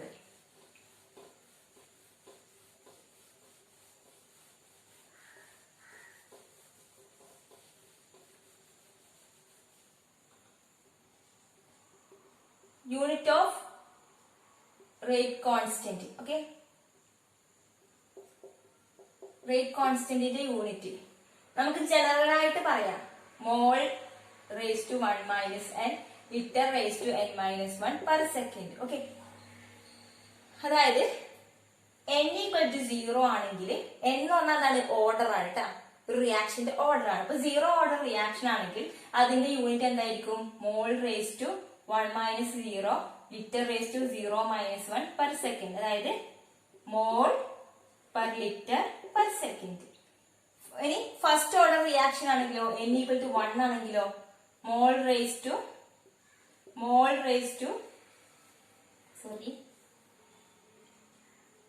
Minus 1 litre raise to 1 minus 1 per second. അതായത് ഇതിൽ 0 ആയി മാറും, അപ്പൊ പെർ സെക്കൻഡ് ആണ് യൂണിറ്റ് ആയിട്ട് വരിക. അപ്പൊ റേറ്റ് കോൺസ്റ്റന്റിന്റെ യൂണിറ്റ് കണ്ടുപിടിക്കാൻ നമുക്ക് ഈ ഒരു ഫോർമുല അറിഞ്ഞിരുന്നാൽ മതി. ഓക്കെ, അപ്പൊ അത് ഏത് യൂണിറ്റ്, ഓരോ ഓർഡർ റിയാക്ഷനും ഓരോ യൂണിറ്റ് ആയിരിക്കും. ഓക്കെ, അപ്പൊ ഫസ്റ്റ് ഇപ്പൊ 0 ഓർഡർ റിയാക്ഷന്റെ യൂണിറ്റ് നമ്മൾ കണ്ടില്ലേ, എന്നിന് 0 കൊടുത്താൽ മതി. ഇനി ഫസ്റ്റ് ഓർഡറിന്റെ യൂണിറ്റ് നോക്കി പെർ സെക്കൻഡിന് മാത്രമേ ഉള്ളൂ. അപ്പൊ പെർ സെക്കൻഡിന്റെ യൂണിറ്റ് കാണുമ്പോൾ തന്നെ നമുക്കത് ഫസ്റ്റ് ഓർഡർ ആണെന്ന് മനസ്സിലാക്കാൻ പറ്റണം. അപ്പോ യൂണിറ്റ് ഓഫ് റേറ്റ് കോൺസ്റ്റന്റിന്റെ യൂണിറ്റ് എന്ന് പറയുന്നത് ഇതാണ് അതിന്റെ ജനറൽ ഫോർമുല വരുന്നത്. ഓക്കെ, അപ്പൊ എന്നിന് നമുക്ക് വാല്യൂസ് മാറ്റി കൊടുക്കാം. അപ്പൊ n എന്ന് പറയുന്നതാണ് order of reaction. First order ആണെങ്കിൽ എന്നിന് 1 കൊടുക്കുമ്പോൾ നമുക്ക് അതിന്റെ യൂണിറ്റ് കിട്ടും. അപ്പോൾ ഏത് ഓർഡർ റിയാക്ഷൻ ആണെങ്കിലും അതിന്റെ യൂണിറ്റ് നമുക്ക് ഈ ഫോർമുല വെച്ച് കണ്ടുപിടിക്കാൻ പറ്റും. Okay, so next expression for rate constant of zero order reaction. So ഇനി നമുക്ക് ഓരോ റിയാക്ഷൻസ് ആയിട്ട് പഠിക്കാം. അതിന്റെ റേറ്റ് കോൺസ്റ്റന്റിന്റെ എക്സ്പ്രഷൻ എങ്ങനെയായിരിക്കും എന്നും അങ്ങനെയുള്ള കാര്യങ്ങളൊക്കെ പഠിക്കാം. അതായത് ഇപ്പൊ സീറോ ഓർഡർ പഠിച്ചു കഴിഞ്ഞാൽ ഫസ്റ്റ് ഓർഡർ സെക്കൻഡ് ഓർഡർ അങ്ങനെ പഠിക്കാം. ഓക്കെ, അപ്പോ സീറോ ഓർഡർ റിയാക്ഷന്റെ കേസിൽ അതിന്റെ റേറ്റ് കോൺസ്റ്റന്റിന്റെ ഒരു എക്സ്പ്രഷൻ. ഓക്കെ, ഇപ്പോ സാധാരണഗതിയിൽ ഇപ്പൊ ഒരു reaction A gives products. Okay, A gives products. അപ്പൊ എ എന്ന് പറയുന്നത് എന്താണ്? റിയാക്ടന്റ് ആണ്. അപ്പൊ അതിന്റെ റേറ്റ് എന്ന് പറയുന്നത് എന്തായിരിക്കും? റേറ്റ് ഇതുവരെ റേറ്റിൽ നമ്മൾ എങ്ങനെയൊക്കെ റേറ്റ് കണ്ടുപിടിക്കാന്ന് പറഞ്ഞിട്ടുണ്ട്. ഒന്ന് നമുക്ക് പറയാം എന്ത്? Minus d of concentration of A by d t അല്ലെ, അതായത് change concentration of A with respect to time interval. Okay, അപ്പൊ റേറ്റ് എന്ന് പറയുന്നത് minus d A by d t ചെയ്താൽ മൈനസ് സൈൻ വന്നത് എന്തുകൊണ്ടാണ്? റിയാക്ടന്റ് ഡിക്രീസ് ചെയ്യുക ചെയ്യുന്നത് അല്ലെ. റിയാക്ഷൻ നടന്നുകൊണ്ടിരിക്കുമ്പോ റിയാക്ടന്റ് ഡിക്രീസ് ചെയ്ത് പ്രൊഡക്റ്റ് ആയിക്കൊണ്ടിരിക്കുകയായിരുന്നേ. ഓക്കെ, ഇപ്പൊ റേറ്റിന് ഇങ്ങനെ ഒരു ഇക്വേഷൻ ഉണ്ടല്ലോ, ഡി എന്ന് കൊടുക്കാൻ നമ്മൾ പറഞ്ഞു ഇൻസ്റ്റന്റേനിയസ് റേറ്റ് ആണെങ്കിൽ. Okay, minus d A by d t എന്ന് എഴുതാം റേറ്റിന്. അതല്ലാതെ റേറ്റിന് വേറൊരു ഇക്വേഷൻ ഉള്ളത് എന്താണ്? നമ്മൾ പറഞ്ഞിട്ടുണ്ട് റേറ്റ് ലോ എക്സ്പ്രഷൻ പറഞ്ഞിട്ടുണ്ട്. അതിൽ നമ്മൾ പറഞ്ഞിട്ടുണ്ട് എന്ത്? Which is equal to a constant, അതായത് rate constant into concentration of, അതായത് product of concentration of reactants. Okay, അപ്പൊ ഇവിടെ ഒരു റിയാക്ടന്റ് മാത്രമേ ഉള്ളൂ. അപ്പൊ അതിന്റെ കോൺസെൻട്രേഷൻ, അതായത് കോൺസെൻട്രേഷൻ ഓഫ് എ ഇങ്ങനെ എഴുതാമെന്ന് പറഞ്ഞിട്ടുണ്ട് നമ്മൾ. ഓക്കെ, അതായത് rate directly proportional to product of concentration of റിയാക്ടൻസിന്റെ കോൺസെൻട്രേഷനെ മൾട്ടിപ്ലൈ ചെയ്തിട്ട് എഴുതാമെന്ന് നമ്മൾ പറഞ്ഞിട്ടുണ്ട് റേറ്റ് ലോ എക്സ്പ്രഷനിൽ. ഓക്കെ, അപ്പൊ ഇവിടെ ഒരു റിയാക്ടന്റ് മാത്രമേ ഉള്ളൂ. അതുകൊണ്ടാണ് K into concentration of A എന്ന് എഴുതിയത്. ഓക്കെ, ഇപ്പൊ റേറ്റിന് ഈ ഒരു ഇക്വേഷൻ ഉണ്ടെന്ന് നമുക്കറിയാം. അതിൽ തന്നെ നമ്മൾ പറഞ്ഞു സീറോ ഓർഡർ റിയാക്ഷൻ ആണ് എന്ന് പറഞ്ഞു. ഓക്കെ, സീറോ ഓർഡർ റിയാക്ഷൻ ആണ്. ഇപ്പൊ സീറോ ഓർഡർ റിയാക്ഷൻ എന്ന് പറഞ്ഞു കഴിഞ്ഞാൽ നമുക്കറിയാം എന്തായിരിക്കണം? ഈ കോൺസെൻട്രേഷൻ ടേമിന്റെ പവർ എന്തായിരിക്കും? അപ്പോ സീറോ ആയിരിക്കും അല്ലെ. ഓർഡർ എങ്ങനെയാ കാണുക? കോൺസെൻട്രേഷൻ ടേമിന്റെ പവർ, എത്ര കോൺസെൻട്രേഷൻ ടേം ഉണ്ടോ അതിന്റെയൊക്കെ പവറിന്റെ സം എടുക്കും നമ്മൾ അല്ലെ. പക്ഷെ ഇവിടെ പറഞ്ഞു കഴിഞ്ഞാൽ ഒറ്റൊരു കോൺസെൻട്രേഷൻ ടേമേ ഉള്ളൂ, ഒരു റിയാക്ടന്റേ ഉള്ളൂ. അപ്പൊ അതിന്റെ പവർ സീറോ ആയിരിക്കും. അതിനെയാണ് നമ്മൾ സീറോ ഓർഡർ റിയാക്ഷൻ എന്ന് പറയുന്നത് അല്ലെ. സോ ഇതാണ് സീറോ ഓർഡർ റിയാക്ഷന്റെ റേറ്റ് വരുന്നത്. ഓക്കെ, അപ്പൊ റേറ്റിന് നമുക്ക് ഇങ്ങനെ എഴുതാം, അതുപോലെ ഇങ്ങനെ എഴുതാം. അതിൽ തന്നെ എ റേസ് ടു സീറോ എന്ന് പറയുമ്പോൾ എന്താണ്? 1 ആണ് അല്ലെ.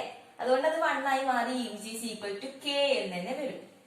ഓക്കെ, സോ നമുക്ക് ഇതിനെ മാറ്റി എഴുതാം. Minus d A by d t equal to k എന്ന് കിട്ടി. കെ എന്താണ്? Rate constant. ഓക്കെ, പിന്നെ നമുക്കിത് റീഅറേഞ്ച് ചെയ്യാം, ഇന്റഗ്രേറ്റ് ചെയ്യാം കേട്ടോ, വേറെ ഒന്നും ഇല്ല ഇതിനകത്ത്. അപ്പൊ മൈനസ് സൈനെ നമുക്ക് അപ്പുറത്തേക്ക് കൊടുക്കാം. ഓക്കെ, അപ്പൊ d A equal to d of concentration of A equal to minus k d t എന്ന് കിട്ടും. നെക്സ്റ്റ് നമ്മൾ എന്ത് ചെയ്യാം? ഇതിനെ ഇന്റഗ്രേറ്റ് ചെയ്യാം.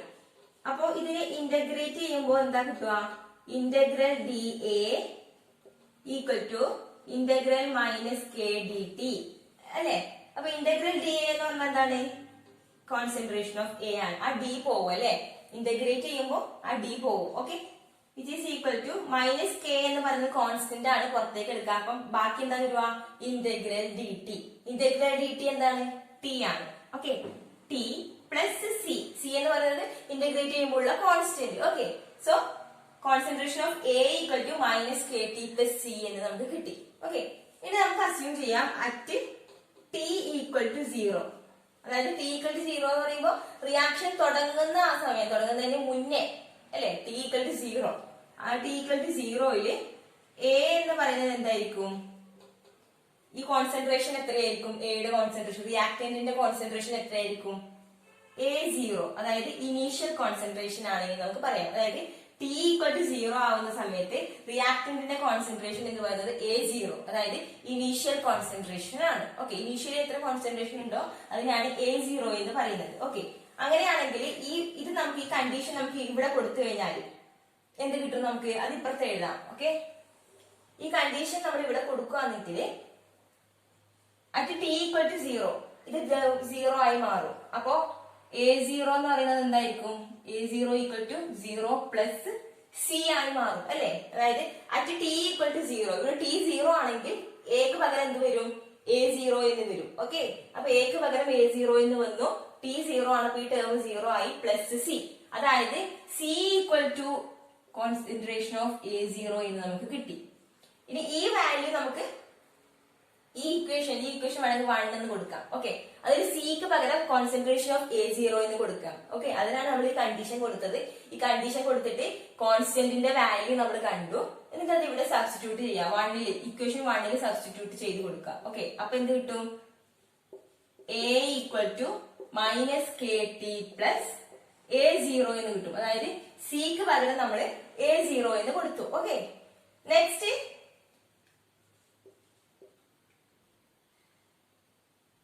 A0 minus A equal to എന്ത് കിട്ടും? KT എന്ന് കിട്ടും. റീഅറേഞ്ച് ചെയ്താൽ മതി. A0 minus A equal to KT ഇപ്പുറത്തേക്ക് എടുത്താൽ പോസിറ്റീവ് സൈൻ ആയി മാറും. ഓക്കെ, നെക്സ്റ്റ് നമുക്ക് കാണേണ്ടത് എന്താണ്? റേറ്റ് കോൺസ്റ്റന്റിന്റെ എക്സ്പ്രഷൻ ആണ് കാണേണ്ടത്. K ഈക്വൽ ടു എന്തായിരിക്കും? A0 minus concentration of A divided by T. ഇതാണ് റേറ്റ് കോൺസ്റ്റന്റിന്റെ ഇക്വേഷൻ വരിക. ഓക്കെ, അപ്പൊ 0 ഓർഡർ റിയാക്ഷൻസിൽ റേറ്റ് കോൺസ്റ്റന്റിന്റെ ഇക്വേഷൻ എങ്ങനെയാ കാണുക? K equal to A0 minus A by T. A0 എന്ന് പറയുന്നത് എന്താണ്? ഇനീഷ്യൽ കോൺസെൻട്രേഷൻ ആണ്. A എന്ന് പറയുന്നത് ആ ഒരു പർട്ടിക്കുലർ ടൈമിലുള്ള കോൺസെൻട്രേഷൻ, T എന്ന് പറയുന്നത് ടൈം. ഓക്കെ, സോ ഇത് 0 ഓർഡർ റിയാക്ഷൻസിലെ റേറ്റ് കോൺസ്റ്റന്റിന്റെ എക്സ്പ്രഷൻ ആണ്. അത് കാണാനുള്ള ഒരു ഡെറിവേഷൻ പോലെയാണ് നമ്മളിപ്പോ ഇത് പറഞ്ഞിരിക്കുന്നത്. അത് എന്തിനാണ് ഇപ്പൊ നമ്മുടെ ഒബ്ജക്റ്റീവ് ആയിട്ട് കൂടി ഇതൊക്കെ പറഞ്ഞതെന്ന് വെച്ച് കഴിഞ്ഞാൽ, മേ ബി നമ്മളിപ്പോ ഫസ്റ്റ് ഓർഡറും സെക്കൻഡ് ഓർഡർ ഒക്കെ പഠിക്കുമ്പോൾ റേറ്റ് കോൺസ്റ്റന്റിന്റെ ഇക്വേഷൻസ് ചിലപ്പോൾ നമ്മൾ എത്ര പഠിച്ചു കഴിഞ്ഞാൽ എക്സാമിന്റെ ടൈമിൽ ചിലപ്പോൾ അത് എന്ത് ചെയ്യും? ഒന്ന് അങ്ങോട്ടും ഇങ്ങോട്ടൊക്കെ മാറിപ്പോവാനുള്ള ഒരു സാധ്യതയുണ്ട്. ഓക്കെ, അപ്പൊ അങ്ങനെ മാറിപ്പോയി കഴിഞ്ഞാൽ നമുക്ക് ഉത്തരമെല്ലാം തെറ്റിപ്പോകും. അതുകൊണ്ട് നമുക്ക് അഥവാ നമ്മുടെ ഇക്വേഷനിൽ കൺഫ്യൂഷൻ ഉണ്ടെന്ന് വിചാരിക്കുക. ഇപ്പം A ആണോ ഫസ്റ്റ്, A0 ആണോ ഫസ്റ്റ് എന്നൊക്കെ ചില സമയത്ത് എക്സാം ടൈമിലായിട്ട് നമുക്ക് കൺഫ്യൂഷൻ വരിക. അപ്പൊ ഫാസ്റ്റ് ആയിട്ട് നമുക്ക് എന്ത് ചെയ്യാം? ഇങ്ങനെ ഇന്റഗ്രേറ്റ് ചെയ്ത് കണ്ടുപിടിക്കാം. കാരണം ഇത് വലിയ ബുദ്ധിമുട്ടുള്ള പരിപാടി ഒന്നല്ല അല്ലെ, ഇത് ഇന്റഗ്രേറ്റ് ചെയ്യാൻ. കാരണം നമുക്ക് A ബേസ് പ്രോഡക്റ്റ് ആണെന്ന് അറിയാം, ഇവിടെ Aക്ക് 0 ആണ് കൊടുക്കേണ്ടതെന്ന് അറിയാം. അപ്പൊ നമുക്ക് ഫാസ്റ്റ് ആയിട്ട് എന്ത് ചെയ്യാം? ഇന്റഗ്രേറ്റ് ചെയ്യാൻ പറ്റും. ഇന്റഗ്രേറ്റ് ചെയ്ത് ഫൈനൽ ഇക്വേഷനിലേക്ക് എത്താനും പറ്റും. ഓക്കെ, അഥവാ നമുക്ക് ഫൈനൽ ഇക്വേഷൻ പഠിച്ചത് കൺഫ്യൂഷൻ ഉണ്ടെങ്കിൽ നമുക്ക് ഇന്റഗ്രേറ്റ് ചെയ്തിട്ട് അത് കൊണ്ടുവരാൻ വേണ്ടിയിട്ടാണ് ഇപ്പൊ ഇത് പറഞ്ഞത് കേട്ടോ. Okay, so rate constant equation K equal to A0 minus A by T. Okay. Next half life. Half life നമ്മൾ T half എന്നാ സൂചിപ്പിക്കുക. ഓൾറെഡി നിങ്ങൾക്ക് ഹാഫ് ലൈഫ് എന്താണെന്നൊക്കെ അറിയായിരിക്കും. എന്താണ്? Time taken for half of the reaction to complete. ഒരു റിയാക്ഷന്റെ പകുതി കംപ്ലീറ്റ് ചെയ്യാൻ എടുക്കുന്ന സമയം, അതാണ് ഇത് ഹാഫ് ലൈഫ് എന്ന് പറയുന്നത്. ഓക്കെ, അപ്പൊ ഓൾറെഡി നമുക്കിപ്പോ K എന്താണെന്ന് അറിയാം. റേറ്റ് കോൺസ്റ്റന്റിന്റെ 0 ഓർഡർ റിയാക്ഷന്റെ കേസാ പറയുന്നത് കേട്ടാ. 0 ഓർഡർ റിയാക്ഷന്റെ ഹാഫ് ലൈഫിന്റെ കേസാണ് നമ്മൾ ഇന്ന് പറയുന്നത്. Okay, K equal to rate കോൺസ്റ്റന്റിന്റെ ഇക്വേഷൻ എന്തായിരുന്നു? A0 minus A by T. ഇതായിരുന്നു റേറ്റ് കോൺസ്റ്റന്റിന്റെ ഇക്വേഷൻ. ഓക്കെ, അതിൽ നമ്മൾ പറഞ്ഞു actually T equal to T half. അതായത് ഹാഫ് ആ റിയാക്ഷൻ പകുതി സമയം എടുക്കുമ്പോൾ അത് എന്തായി മാറും? കോൺസെൻട്രേഷൻ ഓഫ് A എന്തായി മാറും? ഇനീഷ്യലി എത്ര ഉണ്ടായിരുന്നോ അതിന്റെ പകുതിയായിട്ട് മാറും അല്ലെ. അതായത് പകുതി സമയം എടുക്കുമ്പോ റിയാക്ഷൻ പകുതിയായി മാറും അല്ലെ. സോ ഇനീഷ്യലി ഇപ്പൊ A0 ഉണ്ട് നമ്മുടെ കയ്യിൽ, A0 കോൺസെൻട്രേഷൻ ഉണ്ട്. അപ്പൊ T ഹാഫ് സമയമാവുമ്പോഴേക്കും, അതായത് പകുതി സമയമാവുമ്പോഴേക്കും ആ A0ന്റെ പകുതിയായി മാറും ഈ കോൺസെൻട്രേഷൻ എന്ന് പറയുന്നത്. ഓക്കെ, അപ്പൊ കോൺസെൻട്രേഷൻ ഓഫ് A എന്ന് പറയുന്നത് എന്തായി മാറും? A0 by 2 ആയി മാറും. അങ്ങനെയാണെങ്കിൽ അത് ഇവിടെ സബ്സ്റ്റിറ്റ്യൂട്ട് ചെയ്ത് കൊടുക്കാം. അപ്പൊ K equal to A0 minus എക്ക് പകരം നമ്മൾ A0 by 2 എന്ന് സബ്സ്റ്റിറ്റ്യൂട്ട് ചെയ്ത് കൊടുക്കും. Okay, A0 by 2 by T half. ടിക്ക് പകരം T ഹാഫ് കൊടുക്കുക. ഓക്കെ, ഇതാണ് കണ്ടീഷൻ ആണ് ഇത്. T equal to T half ആവുന്ന സമയത്ത്, ഹാഫ് ലൈഫ് പീരീഡ് ആവുന്ന സമയത്ത് ഈ കോൺസെൻട്രേഷൻ എന്ന് പറയുന്നത് ഇനീഷ്യൽ കോൺസെൻട്രേഷന്റെ പകുതിയായിട്ട് മാറും. ഓക്കെ, ആ പർട്ടിക്കുലർ ടൈമിലുള്ള കോൺസെൻട്രേഷൻ എന്ന് പറയുന്നത് ഇനീഷ്യൽ കോൺസെൻട്രേഷന്റെ പകുതിയായിട്ട് മാറും. സോ ഇത് നമ്മൾ ചെയ്യുമ്പോൾ T ഹാഫ് ആണ് നമുക്ക് കണ്ടുപിടിക്കേണ്ടത്. T half equal to K ഇങ്ങോട്ട് എടുക്കാം. Okay, 1 by K into A0 minus A0 by 2 എന്ന് പറഞ്ഞു കഴിഞ്ഞാൽ എന്താണ്? A0 by 2 തന്നെയാണ് അല്ലെ, A0 by 2. ഓക്കെ, സോ നമുക്ക് എന്ത് കിട്ടി? T half is equal to, അതിന്റെ ബാക്കി ഇപ്പുറത്തേക്ക് എഴുതാം. Half life period of 0 order reaction എന്ന് പറയുന്നത് എന്തായിരിക്കും?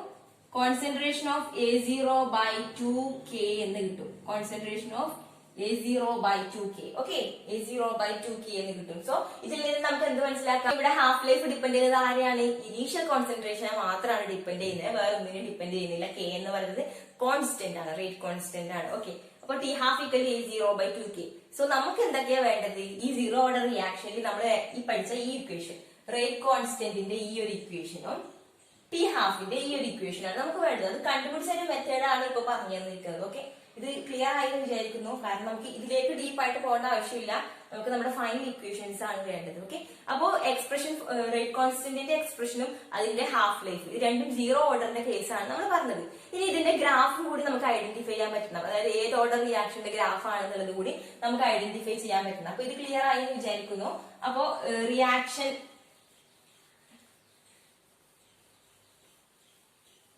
അതായത് നമ്മൾ ഈ ഒരു ഇക്വേഷനിലേക്ക് വരുമ്പോൾ നമുക്ക് ഓരോന്നായിട്ട് പറയാം. ഇപ്പൊ T ഹാഫും A0 തമ്മിലുള്ള ഗ്രാഫ് വരക്കുവാണെങ്കിലോ, T ഹാഫും കോൺസെൻട്രേഷനും, ഇപ്പൊ T ഹാഫും ഇനീഷ്യൽ കോൺസെൻട്രേഷനും തമ്മിലുള്ള ഗ്രാഫാണ് നമ്മൾ വരക്കുന്നതെങ്കിൽ എന്തായിരിക്കും?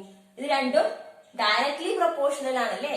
ഡയറക്ട്ലി പ്രൊപ്പോർഷണൽ ആണ്. ഇപ്പൊ ഗ്രാഫ് ലീനിയർ ആയിട്ട് ഇങ്ങനെ കിട്ടും, സ്ട്രേറ്റിലേക്ക് കിട്ടും അല്ലെ? T ഹാഫ് കൂടുന്നതിനനുസരിച്ച് A0 കൂടുന്ന ആ ഒരു രീതിയിൽ, കാരണം രണ്ടും ഡിപ്പെൻഡന്റ് ആണ്, അതായത് പ്രൊപ്പോർഷണൽ ആണ്. ഈ T ഹാഫും A0 എന്ന് പറയുന്ന ഗ്രാഫ് നമുക്ക് ഇങ്ങനെ വരക്കാൻ പറ്റും. ഓക്കെ, ഇക്വേഷൻസ് അറിയാമെങ്കിൽ നമുക്ക് പെട്ടെന്ന് തന്നെ ഇത് ചെയ്യാൻ പറ്റും, ഗ്രാഫ് വരക്കാൻ പറ്റും. പിന്നെ നമുക്ക് അറിയാവുന്ന ഇക്വേഷൻ ഉണ്ടായിരുന്നത് സ്റ്റാർട്ടിംഗിൽ നമ്മൾ പറഞ്ഞു rate equal to K into concentration of A⁻0 അല്ലെ? അതായത് റിയാക്ടന്റിന്റെ കോൺസെൻട്രേഷനെ റേറ്റ് ഡിപ്പെൻഡ് ചെയ്യുന്നില്ല എന്ന് നമ്മൾ പറഞ്ഞിരുന്നു. Okay, rate law expression zero order റിയാക്ഷന്റെ. സോ അത് വെച്ച് നമ്മൾ ഒരു ഗ്രാഫ് വരക്കുവാണെങ്കിലോ, ഇവിടെ കോൺസെൻട്രേഷൻ ഇൻക്രീസ് ചെയ്തുകൊണ്ടിരിക്കുന്നുണ്ട്, ഇവിടെ റേറ്റ് ആണ്. ഓക്കെ, പക്ഷെ റേറ്റ് എന്തിനെ ഡിപ്പെൻഡ് ചെയ്യുന്നില്ല? കോൺസെൻട്രേഷനെ ഡിപ്പെൻഡ് ചെയ്യുന്നില്ല. കാരണം A⁻0 എന്ന് പറഞ്ഞു കഴിഞ്ഞാൽ ഇത് 1 ആണ്. Okay, which is equal to K ആണ്. ഓക്കെ, A⁻0 എന്ന് പറയുന്നത് 1 ആണ്. അപ്പോ rate equal to K, rate constant, അതായത് ഒരു കോൺസ്റ്റന്റ് ആയിരിക്കും. ഓക്കെ, സോ റേറ്റും കോൺസെൻട്രേഷനും തമ്മിലുള്ള ഗ്രാഫ് ആണെങ്കിൽ അത് കോൺസ്റ്റന്റ് ആയിരിക്കും. T ഹാഫും ഇനീഷ്യൽ കോൺസെൻട്രേഷനും തമ്മിലുള്ള ഗ്രാഫ് ആണെങ്കിൽ അത് എന്തായിരിക്കും? ഡയറക്ട്ലി പ്രൊപ്പോർഷണൽ ഗ്രാഫ് ആയിരിക്കും. ഓക്കെ, റേറ്റും കോൺസെൻട്രേഷനും തമ്മിലുള്ള ഗ്രാഫ് ആണെങ്കിൽ, ഇപ്പൊ കോൺസെൻട്രേഷൻ കൂടുന്നതിനനുസരിച്ച്, കാരണം കോൺസെൻട്രേഷന്റെ ആ ഒരു ടേമിനെ ഡിപ്പെൻഡ് ചെയ്യുന്നില്ല, കാരണം അത് 1 ആയി മാറും സീറോ ഓർഡർ റിയാക്ഷന്റെ കേസിൽ. സോ അതെന്തായി മാറും? ഒരു കോൺസ്റ്റന്റ് ആയിട്ടുള്ള ഒരു ഗ്രാഫ് ആണ് നമുക്ക് കിട്ടുക. ഓക്കെ, നമ്മൾ ഈ റേറ്റ് ലോ എക്സ്പ്രഷൻ ഡിറൈവ് ചെയ്യുന്നതിന്റെ സമയത്ത് നമ്മളൊരു എക്സ്പ്രഷനിലേക്ക് എത്തിയായിരുന്നു. ഓക്കെ, ഈ രണ്ട് ഗ്രാഫ് ക്ലിയർ ആയില്ലേ? അപ്പൊ ഗ്രാഫ് കാണുമ്പോൾ തന്നെ അത് ഏത് ഓർഡർ റിയാക്ഷന്റെ ഗ്രാഫ് ആണെന്ന് നമുക്ക് മനസ്സിലാവണം. ഓക്കെ, സോ T ഹാഫും A0 തമ്മിലുള്ള ഗ്രാഫാണ് ഇത്, സീറോ ഓർഡർ റിയാക്ഷന്റെ. റേറ്റും കോൺസെൻട്രേഷനും തമ്മിലുള്ള ഗ്രാഫ് എന്തായിരിക്കും? കോൺസ്റ്റന്റ് ആയിരിക്കും, കാരണം റേറ്റിന് അത് ഡിപ്പെൻഡ് ചെയ്യില്ല. നെക്സ്റ്റ് ഒരു ഗ്രാഫ് കൂടെ ഉണ്ട്. നമ്മൾ ഈ റേറ്റ് ലോ എക്സ്പ്രഷൻ പറയുന്ന സമയത്ത് പറഞ്ഞിട്ടുണ്ടായിരുന്നു എന്ത്? A0 minus concentration of A0 minus A is equal to എന്താണ്? KT അല്ലെ? Concentration of A0 minus A is equal to KT. അങ്ങനെയല്ലേ നമുക്ക് എന്ത് പറയാം? A minus A0 is equal to minus KT എന്ന് പറയാം. Okay, A minus A0 is equal to minus KT, അതായത് A equal to A0 minus KT. ഇങ്ങനെ ആയിരിക്കൂടെ? A equal to A0 means ഈ ഒരു റിയാക്ഷൻ, ഈ ഒരു എക്സ്പ്രഷൻ നമുക്ക് എന്ത് ചെയ്യാൻ പറ്റും? ഒന്ന് റീഅറേഞ്ച് ചെയ്താൽ A equal to A0 minus KT എന്ന് കിട്ടും. അപ്പൊ ഇത് ഏത് ഫോമാറ്റിലല്ലേ? Y equal to mx plus C എന്ന ഫോമാറ്റിലേ. ഇത് mx plus C. Okay, Y equal to mx plus C എന്ന ഫോമാറ്റിലേ ഉള്ളേ. അപ്പൊ നമ്മളൊരു ഗ്രാഫ് ഇങ്ങനെ വരക്കുവാണെങ്കിൽ Yക്ക് പകരം കോൺസെൻട്രേഷൻ ഓഫ് A, Xന് പകരം എന്താണ്? T, ടൈമും കോൺസെൻട്രേഷനും തമ്മിലുള്ള ഗ്രാഫ് നമ്മൾ വരക്കുവാണെങ്കിൽ എന്താ നമുക്ക് കിട്ടുക? ഒരു നെഗറ്റീവ് സ്ലോപ്പാ കിട്ടുക. M എന്ന് പറഞ്ഞാൽ ഇവിടെ എന്താണ്? സ്ലോപ്പ് ആണല്ലേ? ഇപ്പൊ ഒരു ലീനിയർ ഗ്രാഫ് ആയിരിക്കും, അതിന്റെ സ്ലോപ്പ് എന്ന് പറയുന്നത് നെഗറ്റീവ് ആയിരിക്കും. സ്ലോപ്പ് മൈനസ് K ആയിരിക്കും സ്ലോപ്പ് വരിക. അപ്പൊ സ്ലോപ്പ് എന്ന് പറയുന്നത് മൈനസ് K ആയിരിക്കും വരിക. ഓക്കെ, നെക്സ്റ്റ് Y ഇന്റർസെപ്റ്റ് എത്രയാണ് വരിക? Y ഇന്റർസെപ്റ്റ് ആണ് കോൺസെൻട്രേഷൻ ഓഫ് A0 എന്ന് പറയുന്നത്. ഓക്കെ, കോൺസെൻട്രേഷൻ ഓഫ് A0 എന്ന് പറയുന്നത്. ഇപ്പൊ ഗ്രാഫ് ഇങ്ങനെയാ വരിക. ഓക്കെ, ഈ ഗ്രാഫ് എങ്ങനെയാ വരയ്ക്കേണ്ടത്? അതായത് Y equal to mx plus C എന്ന ഫോമാറ്റിലെ ഈ ഇക്വേഷൻ ഉള്ളത്. അതിൽ X ആക്സിസിൽ നമ്മൾ ടൈമും Y ആക്സിസിൽ കോൺസെൻട്രേഷൻ ഓഫ് Aയും എടുത്തു. അപ്പൊ Aയും ടൈമും തമ്മിലുള്ള ഗ്രാഫാണ്. അപ്പൊ ഗ്രാഫ് എന്തായിരിക്കണം, ലീനിയർ ആയിരിക്കും. പക്ഷെ സ്ലോപ്പ് എന്താണ്, നെഗറ്റീവ് സ്ലോപ്പ് ആണ്. -k ആണ് ഇവിടെ സ്ലോപ്പ് ആയിട്ട് വരുന്നത്. ഓക്കെ, അപ്പൊ സ്ലോപ്പ് -k വരുന്ന ഗ്രാഫ് ഇപ്പൊ ഇങ്ങനെയാ വരിക. അതിന്റെ ഇന്റർസെപ്റ്റ് എത്രയാണ്, c, അതായത് A0 ആണ് ഇന്റർസെപ്റ്റ്. y ആക്സിസിലുള്ള ഇന്റർസെപ്റ്റ് എന്ന് പറയുന്നത് concentration of A0, initial concentration ആണ് ഇന്റർസെപ്റ്റ്. സോ ഈ ഗ്രാഫ് ഇങ്ങനെയാ വരിക. 3 ഗ്രാഫാണ് സീറോ ഓർഡർ റിയാക്ഷൻസിന്റെ കേസിൽ നമ്മൾ പഠിച്ചിട്ടുള്ളത്. ഒന്ന് ടി ഹാഫ് റിലേറ്റ് ചെയ്യുന്ന ഗ്രാഫ്, ടി ഹാഫിനെ റിലേറ്റ് ചെയ്യുന്നത്. ഒന്ന് റേറ്റും കോൺസെൻട്രേഷനും തമ്മിലുള്ള ഗ്രാഫ്. ഓക്കെ, നെക്സ്റ്റ് എന്ന് പറയുന്നത് കോൺസെൻട്രേഷനും ടൈമും തമ്മിലുള്ള ഗ്രാഫാണ്. അതെന്ന് പറയുന്നത് എന്താണ്, നെഗറ്റീവ് സ്ലോപ്പ് വരുന്ന ഗ്രാഫ് ആയിട്ടാണ് വരിക. അത് y = mx+c എന്ന ഫോർമാറ്റിൽ എഴുതിയിട്ട് വേണം ഈ ഗ്രാഫ് വരക്കാൻ വേണ്ടിയിട്ട്. Okay, clear? സോ ഇന്ന് സീറോ ഓർഡർ റിയാക്ഷന്റെ എക്സ്പ്രഷൻസും ഹാഫ് ലൈഫും അതുപോലെ ഗ്രാഫും ആണ് പഠിച്ചത്. നെക്സ്റ്റ് ക്ലാസ്സിൽ ഫസ്റ്റ് ഓർഡർ സെക്കൻഡ് ഓർഡർ ഒക്കെ നമുക്ക് പഠിക്കാം.